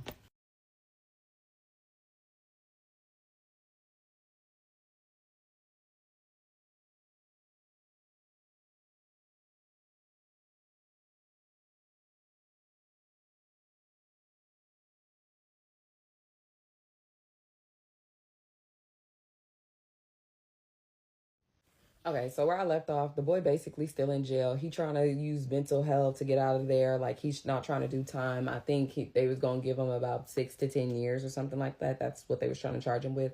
But he's trying to avoid that and use the whole mental health thing. We know he crazy, but he know what the hell he doing. But as I had mentioned in my text thread with Delulu, as I mentioned in that text thread, I noticed that he brought 2 other women back to my grandmother's house at one point. Well, actually, I don't know if one of them was a woman, but I know he brought somebody to the damn door. But basically, I started to review the footage. So I started to see some things. I saw that on the day that we went to Santa Cruz, he had came back to the house around 7:30 a.m. And whoever he was out with, he had them walk him to the door. And I hope this wasn't no girl. I mean, what else would it be?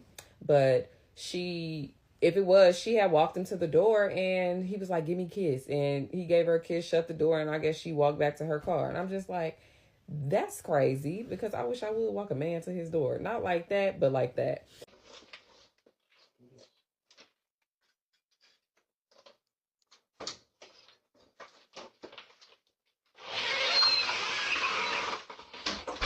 So she walked him to the door, and then I saw another one that was like maybe 5 days before the girl we actually caught in my grandmother's house. There was another girl, and she was black. Mind you, like I said, black women, it's a hit or a miss, typically a miss, because it just don't work. I don't think we just as unattracted to him as he is to us. So he brought her in, and she looked a little older too. She was here for like all of 4 minutes. She came in at 7:22 or something like that, 4:22, one of those hours, and left at like 4:26. So she came in, and I guess she wasn't down to do anything with him in that nasty room, and decided to leave.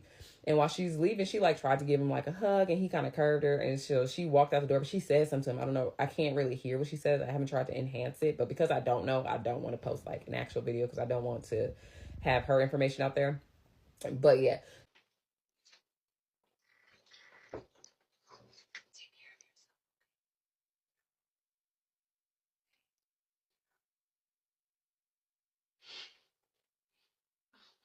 So he brought multiple girls here. I caught video of him vaping in the house, and my cousin asked him not to vape in the house. And then ones where he's just like solo and just vaping. And he knew I had cameras because he looked dead into the cameras, which is crazy. I also have video of him talking to his friend Jay. And this is where I realized Jay is probably low-key sleazy too, because he was just conversing with him about like the restraining order. It was like, oh, well, she's a white woman in California, so they probably gonna give it to her. She probably knows she could get it. And I'm like, it ain't got nothing to do with her being white. It got something to do with him being crazy. But he was saying like, well, yeah, if she just drops it, then I wouldn't need to. Like, I wouldn't need to. I wouldn't have to do any of this. And so he's still crazy. And then Jay also said something like they was talking about it showing up on his record. Like, this is the conversation that they're having. And I was just like, y'all are both weird. And then there was another one where he was talking about the tow truck company. I have a video with him acting like he's on the phone, or he might have been on the phone, but the car didn't exist, to the tow truck company and talking to them and seeing if they do impounds. And he was telling my cousin, yeah, they don't do impounds. And I think it was somebody actually on the phone, because I feel like I remember hearing them on speaker. So yeah, he was like, yeah, they don't. She's like, oh, really? Like, she's still trying to help him. So that was something that occurred. And then there was other ones that I saw where I basically came to the conclusion that he felt more friendly or open to my cousin, because he all like holding her when he got excited about something. And mind you, she wasn't like, yes, like embrace me. She was always like, ew, get off of me. Or one where he like laid on her while she was sitting on the couch and she just like, ew, and pushing him off. But he felt comfortable enough to do that. But I also have videos that show that he didn't have access to like certain areas. Like if the door was shut, he had to ask somebody. If the door was locked, he had to ask somebody, because we never gave him a code. We never gave him a key. He was not a tenant. Also, while he was here, I never collected any type of rent. He didn't give me a dime, and I didn't want him to give me a dime, as he's not a tenant. And I know some people keep asking, like, why did he go to your mother's house? We were trying to make sure that, one, we didn't do anything illegally. So he willingly left. He willingly left. After discussions and arguments or whatever, he willingly left. But he left the property that he was trying to squat in and say he had squatter's rights, basically. So that was just to make sure that we're trying to make him leave peacefully. And that just seemed like the only option that we had, because he was trying to do certain things. But yeah. Also, another thing, my grandmother. I know some people are like, where your grandma at? I don't know if I ever addressed this, but my grandmother had passed not even 2 years before. If I'm not, oh no, it was 2 years before. By the time that I met him, she had passed 2 years before. She passed in her home. She had stage 4 cancer. She was on hospice. Like, it was a very traumatic and grieving process for us still. Like, so when he came and started doing all that, it was just like, the disrespect is crazy, but she was not in the home. But yeah, so that's basically what happened. And then some other things that I caught, videos of him vaping in the house, and my cousin like, don't do that. Like, go outside, go all the way outside. Don't bring that in here. And ones where he was in the house, like, in certain areas, like by himself, and just vaping and blowing out all that smoke everywhere. So that was annoying. I have a video of the conversation, part of the conversation that we had in the kitchen, where my cousin was like, here's the knife. We know you familiar. Mind you, we didn't know he was familiar. We think he familiar because she came at him, but apparently he's familiar because that's what he likes to grab. And we all like laughed or whatever, a little bit of dark humor. And then I also have some videos where it was funny moments. Like, it was funny moments when he was here. And it was funny interactions between him and my cousin. Like, and I have those videos and they're funny. So I do look back at those and laugh sometimes, because it was like, he would have moments where it's like, okay, where I was like, okay, he really is just like young and dumb. And then there would be moments where like, nah, something off. Something is off. So it was just like, it would go back and forth, and it was just so annoying. But for the times where he was cool, he was cool. I even have a video from when the curtain had fell off the wall in the spare bedroom that he was staying in. And me and my mom were walking and we're talking in the living room. And we're just like, yeah, so are you going to such and such on Saturday? And we, yeah.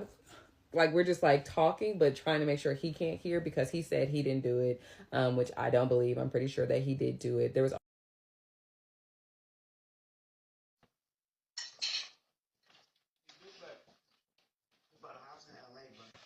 remember your sister? What's your sister's name? I don't know those people.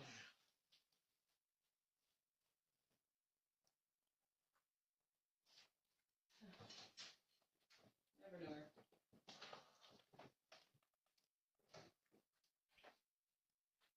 Also, time where he drank all my sparkling water. I'm convinced it was him. He said, no, it wasn't him. He only took one. And, I'm a sharing person, and we live in a household full of people. So it'd be multiple people, and I wasn't stingy. So people would drink or eat my things, but it was trifling because I came back and it was one can out of like the whole package. So that pissed me off. He's like, no, I only had one. I only had one. But he be lying because I got videos of him stealing my cousin water. Uh, but yeah, so that's just some of the stuff that I discovered. I realized, oh, he extra trifling. He extra trifling, and he been doing this.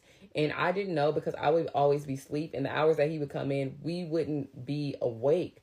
I do have a cousin who would work like overnight and would come back kind of like early morning. But yeah, it was a thing. It was a thing. So annoying. Hated it. But now I'm going to get into like the next part because unfortunately the law is on his side. The law is on his side and his victims just have to suffer. The law is on his side. And I'm just going to get into what happened next. So like I said, the law is basically on his side. And I feel like it's a joke, but he was able to get out. They allowed him to bail out with said charges. And one of the first things he did was text me. And I don't understand why. I'm going to show what he said. Oh, shit. What did I do with it? Oh, yeah. So one of the first things he did was text me. I think he got out like earlier so it was a Friday. So I think he got out like Friday morning, maybe like 10 a.m. And he gonna text me and say, I hope there isn't any hard feelings. I do sincerely apologize. I'm going to work on myself and get help. And I replied, good luck with all that, but please do not contact me or show up at my house or my mother's house. Best apology you could give me is to stay far away from me. Also, please do not use my address for anything. That is not your address. I will never lend a helping hand to anyone else. Hopefully you'll stop taking advantage of kind people in the future. So that's what I said.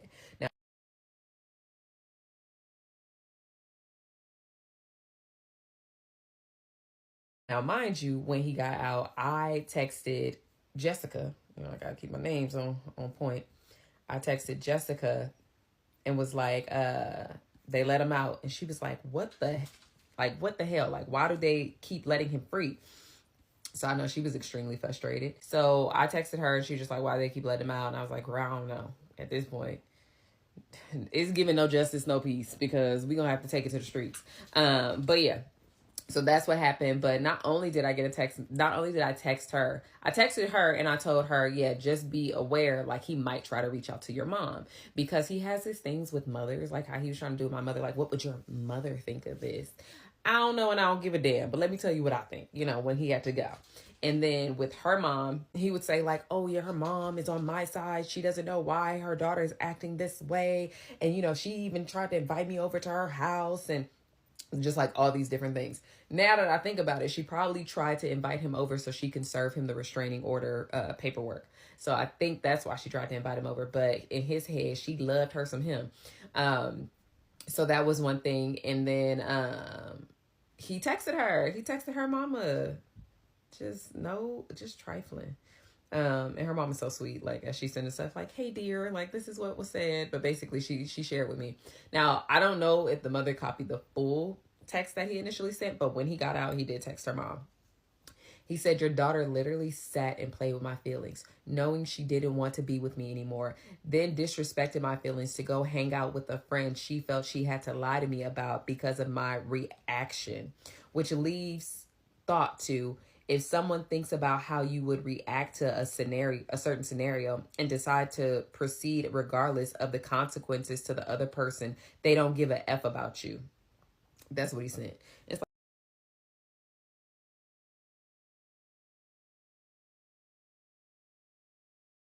like, boy, this girl clearly told you more than once that she did not want you, but she wasn't listening. And then the mom basically, she responded, like, this is my, she shared the text.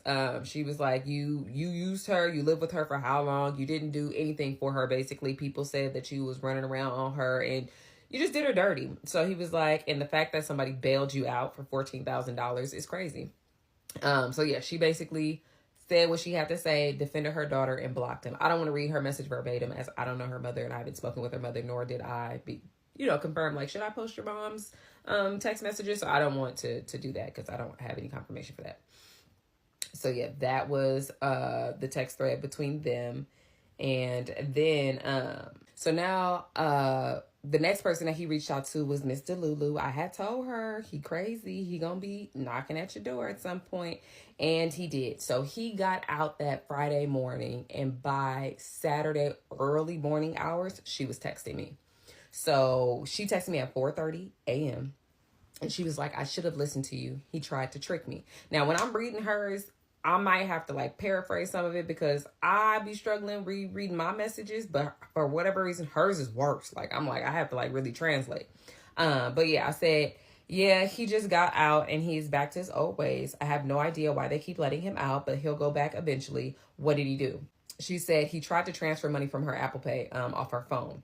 I said, wow, I'm glad you caught him. Was it a lot? Like, was it a lot of money? She said at first he took $80. That went through. Then he tried to take $400. That didn't go through because it showed fraud. Then took $100.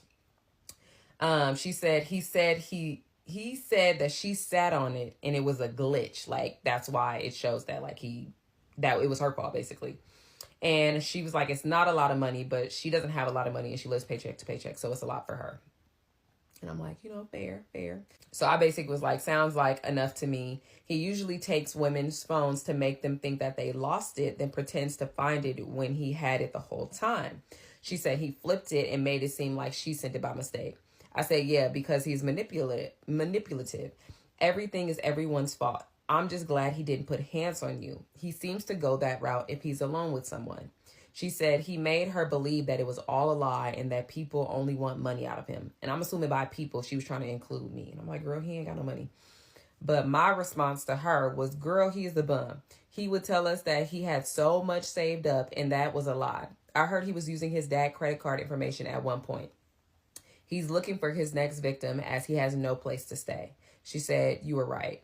I said, did he send it back to you? She said, no, he said nothing went through. He didn't try to take anything, is what he was saying. She said, I don't know what I was thinking. You know how he acts. He makes you believe it. I'm like, I don't know about making me believe it, but I just definitely didn't inquire further. But I tried to give her a heads up. She just didn't want to listen. I said, hey, you live and you learn. He's pretty good at convincing as all he does is lie.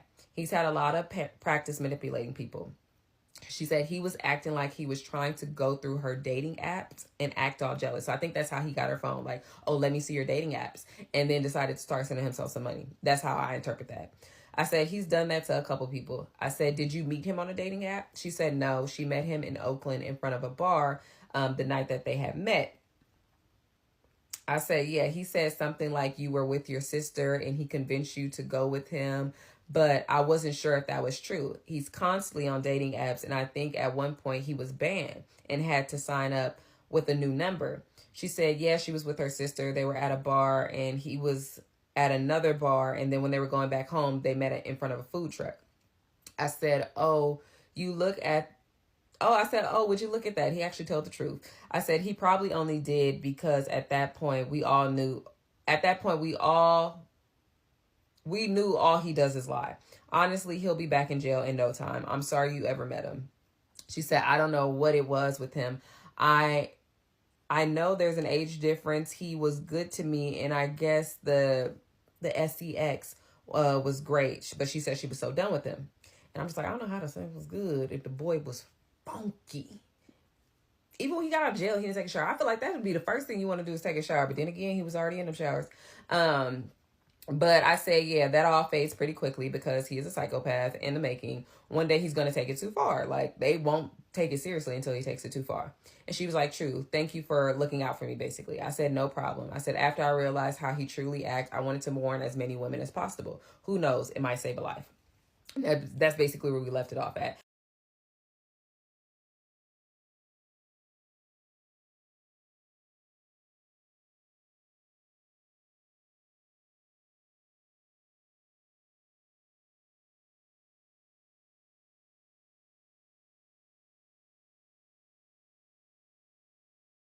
I did accidentally call her one time and she was like, who is this? And I was like, oh, my bad. That was an accident. She was like, who is this? And I'm like, girl, we do not need to be in communication.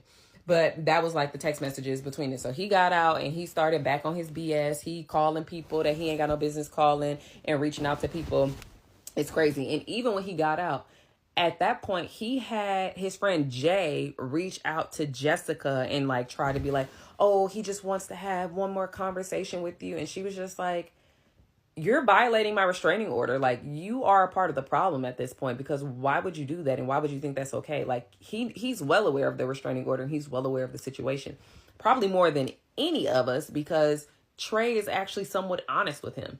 So I thought that was weird, and it really shined a little bit of light on Jay's character, because why would you think that that's okay? But then again, he might just be a little different too. I don't know. From what I heard, he's not crazy like Trey, but he definitely makes bad decisions as well. But maybe you could chuck that up to being young and dumb. I don't know. But that was what he did. As soon as he got out, he started reaching out to people. Okay, so at this point, he bailed out of jail. And I was told, and he reached out to all these little people and whatnot. He reached out to me. He reached out to Jessica's mom, and he reached out to Jessica via Jay, and he reached out to Delulu. So to my knowledge, those was the people that he reached out to. Now, how he bailed out or who bailed him out, word on the street. I don't know if anybody follows along, but if you followed along, I mentioned it real briefly, that he went to a Juneteenth thing in San Francisco in the Fillmore area for Juneteenth, and he was in line with them. They were trying to get some oxtails. That was the day that the curtains fell out the wall. They was trying to get some oxtails, and while they was out there, he let somebody cut them in line. Mind you, they had been standing in line for a long time, and this guy got so upset and was basically ready to fight him. Now, when the guy that he allowed to cut in front of like the rest of the line that had been waiting there for forever was somebody who used to come into the job that we worked at, and that he used to help. He, to my knowledge, what I heard. So I don't know. I don't have like the confirmation that I want to like say it confidently. But I heard he's like an older gentleman, and he was the one who he allowed to cut. I also heard that he was the one who bailed him out of jail. So I don't know what the relationship is. I don't know why he would give him $14,000 to bail out of jail, but he was the one who helped him bail out of jail. And he also went to his house after he was bailed out of jail. So the friend who had helped him get the hotel room, he was cool off of him at that point. He gave him his stuff back, and it was just like, you gonna have to figure it out. Like, I ain't doing that again. I tried to help you out, and you blew that. But he ended up going to that man's house. That's what I heard. That is what was told to me. So, yeah, that's what happened. Now, at this point, he is out of jail. He roaming free and still causing chaos everywhere that he goes. Now, while he's out of jail, me and Jessica, we're still communicating. We're just talking about everything that's going on. She's expressing her frustrations with just how they're treating her during this process and how nobody's updating her, informing her, or including her in what's going on. Really just leaving her in the dark. So I don't know about Diane. I think I named her Diane, the second lady that he decided to put his hands on. I don't know much about her, and I think she may have more information just because of where she works.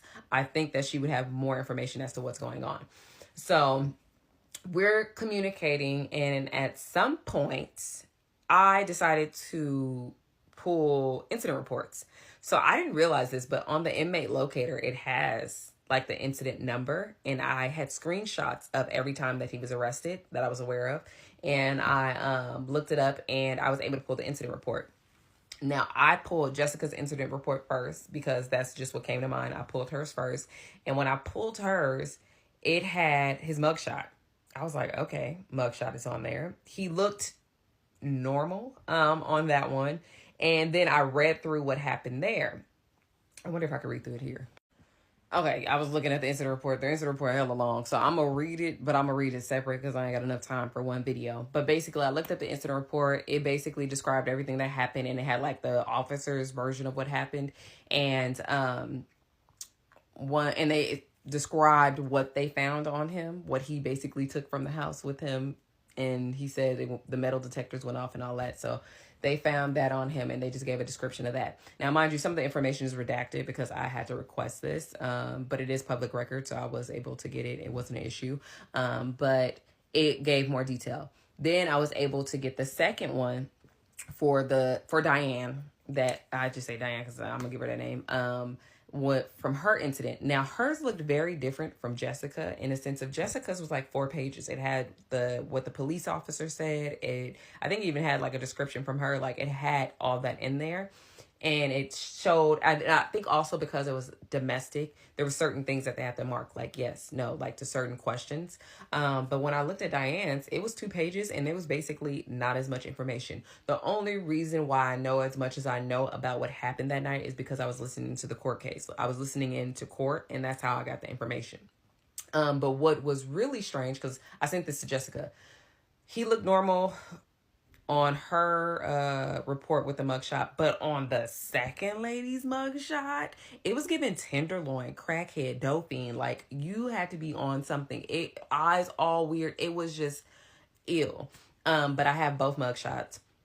And then as for the description of Jessica and Diane, when Jessica looked at the incident report, she was just like, it's so weird how similar we are when it comes to appearance, like the description, like petite. They're both petite, and I'll just say both petite white women. I don't want to give any other descriptions because, as I said, as I believe, they're victims, and I wouldn't want to release any information about them.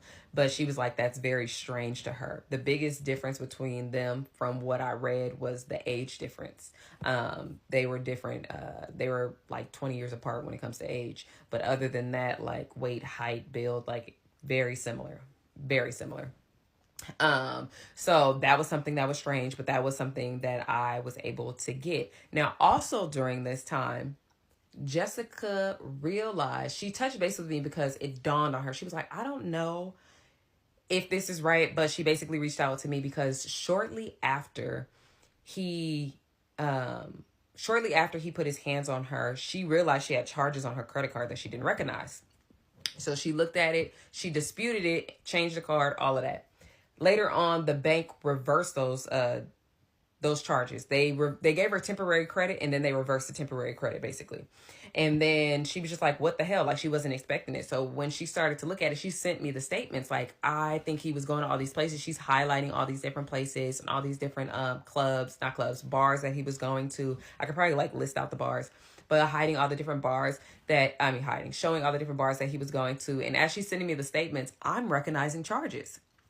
I'm like, this man is crazy. So apparently he added her card to his Apple Pay and was using it for all those Ubers and Lyfts and DoorDashes that he was doing to and from my grandmother's house. The Kansai that he ordered my cousin that night when we was watching Spirited Away was with her card. When we took him to get clothes when he got out of jail, he was using her card for the slides that he bought at Macy, for the outfit that he bought at Zara, for the food that he bought next to my optometrist, and for the hat that he bought at Vans. That was all on her dime. I'm like, this man is so damn trifling. She also said that when he attacked her, he was drunk. And he went to get drunk on her dime. He went to the bar, swiped her card, and got drunk. And I said, oh, he's so trifling. But we discovered that, and she was trying to figure it out. She's reaching out to Uber and Lyft. They weren't very helpful. She was trying to get like more information, but they wasn't giving her like the information that she needed. She reached out to Verizon because while he was at my grandmother's house, he loses everything. He lost her keys multiple times. He lost his wallet. Well, he got jumped and they took his stuff. But then when he did get a new phone, he lost it because he went to some girl house and she threw it out the window. And then he said he had lost his credit card at one point. I think he just wanted a new one because he was obligated to pay her some money when it came to the laptop that she bought him. I don't think she bought it for him. I think she used her card to buy it and he was supposed to pay her back. But he said he lost his card, and I think he just did that to get another one so that she couldn't debit the money because his card was on her account to pay it monthly, I think for auto pay. So he said he lost his card. He said he was playing soccer with some people and they took his jacket and had his card in there. And I'm just like, this boy is crazy. But Jessica wasn't playing. Okay, she doing her own investigation. She trying to figure it out as to what's going on. So she's doing her due diligence and doing her research. She reaching out to the companies. She went to a couple of the bars and it was just like, oh, I'm so sorry. Like that happened to you. And some even offered to give her the money. She was like, I kind of prefer the receipts. Like if I could get footage of him doing it, like I would prefer that over being reimbursed. But what she actually acquired, I don't know. I haven't touched back with that. But there was someone who basically shared like, oh yeah, we know who this is. He has been banned from so many bars down here. So he sends her screenshots of them talking about this man in a forum, talking about kicking him out and just basically like warning all the bars in the area, all the bars and bartenders in the area. I said, oh my goodness, he's covering ground. So I'm going to read that as well. Okay, so now going into reading forums, I feel like these videos are taking me a lot longer to do because I'm trying to edit them and like keep them going and adding certain things, adding videos and screenshots. I'm doing my best to make sure I don't reveal anybody's face or anybody's name. And it's not to protect him, it's to protect people who he may have traumatized. You know, he has victims walking around. So I just want to make sure that I don't potentially expose them or share their information, as I do believe he has put them through some traumatic things, and that's just not a level of you don't want to add to the trauma, basically, or I don't. So that is my intentions on doing this. Now, if people figure it out, that's their business. They ain't got nothing to do with me. But yeah, so reading the forum. So basically, he would go down to bars all the time. He was always in bars, okay? Always in downtown Oakland from when he was staying at my grandmother's house. He went out like every night, got drunk, and would come back in the morning time. And like I said, he was using her card. So for a lot of those Ubers and Lyfts that he was taking, he was using her card. Now, he probably even used her card to catch the Uber or the Lyft from the jail back out to downtown Oakland, which is crazy. But I'm going to read what this is. So basically, I believe this is a group of like bartenders, basically. And they post things. And under this group, I think there was like another like text thread that the bartender has shared with Jessica. And that's how I have the information. But one thing I will say is I applaud these bars because they are looking out for their patrons and they are trying to make sure that they keep certain people out. But basically he said first name is Trey, license plate, Louisiana license plate. I don't think he meant license plate. I think he meant driver's license. I'm saying he, I don't know who did this. It said now officially banned from Stork and has had issues at Legionnaire and Van Cleef. He said for 2 years now. I don't believe it was 2 years. I think that was a mistake. He hadn't been out here for 2 years, but they probably just going off the top of their head. It said for 2 years now, he's been showing up every 6 to 8 weeks, usually on Thursdays, assuming that whoever this is won't be there so that they can regain entry. So I'm assuming this is like security. It says it started out innocent enough. He would come to the door with fake emails, fake text messages from people claiming to be ownership, creating fake social media profiles with different names, all kinds of clever yet super odd behavior. He attempted to physically force his way past my 2 security guards at the bar last night. He has been hanging around again this recent string of weekends after all my guards told him to stop coming by.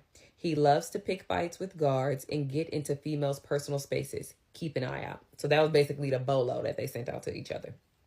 Then somebody saw it and then added it to their group. And it said, it looks like this guy is making a name for himself. I say we just 86 him and be done. So that's what started the conversation.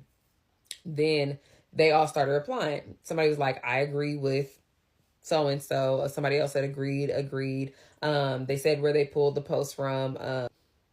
Someone else said, he's the only one I don't like out of all of our patrons. I know, and even those I haven't met yet. Like, agreed. Like, I can't stand the boy, basically. Someone else said, dude, he already been here. I served him last Friday, and he made a big stink about somebody who said that he would buy him a drink. I was like, that's BS. He wouldn't have said anything like that. He was like, he gave him a drink anyway just to shut him up. And he was like, Team 86, like, get him out of here. And somebody said, thanks for posting. I saw that post, too, and didn't get a chance to say anything yet.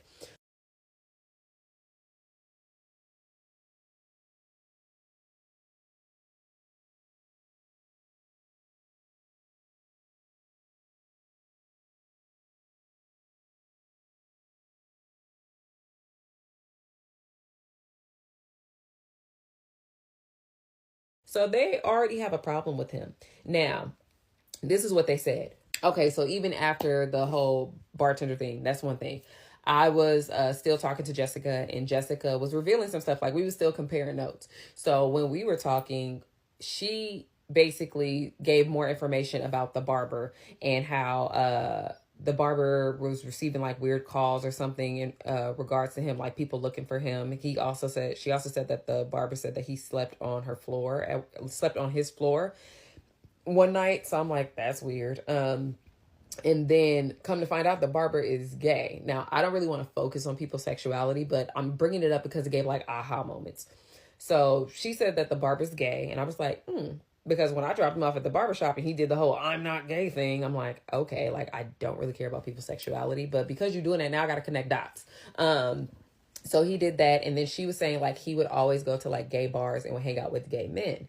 And it was just interesting. So he would always go to gay bars and hang out with gay men. And then on top of that, I remember my cousin sending me a text message like, oh yeah, he's crazy. He was out all night and he spent the night at some gay man's house. Like that's what she said. And I was just like, okay.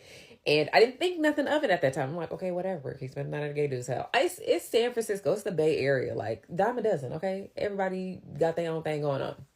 But then she also said that about our two coworkers that we had, that he was hanging out with, the supervisor that he asked to bail him out. I found out that he was also gay. And then I was told that Scott, don't know how true this is, that he was bisexual. This is what he had told Jessica. And he said that the supervisor, Ben, had made a pass at him. He swear everybody be making a pass at him when he just be the one making a pass at everybody. Anything with a pulse. So I was just like, okay, interesting information. Still wasn't thinking much of it, but it was just like food for thought. But also, I found out like a lot of the bouncers don't like him either, like at the bars. But one of the security guards that was working at her building when she lived there, she had went around just to make sure, because she hadn't seen like her typical security guard. So she was just trying to make sure that people was aware of her situation. And when she spoke to the security guard that she saw, he was aware of her situation and what happened and that he's not supposed to be on the property.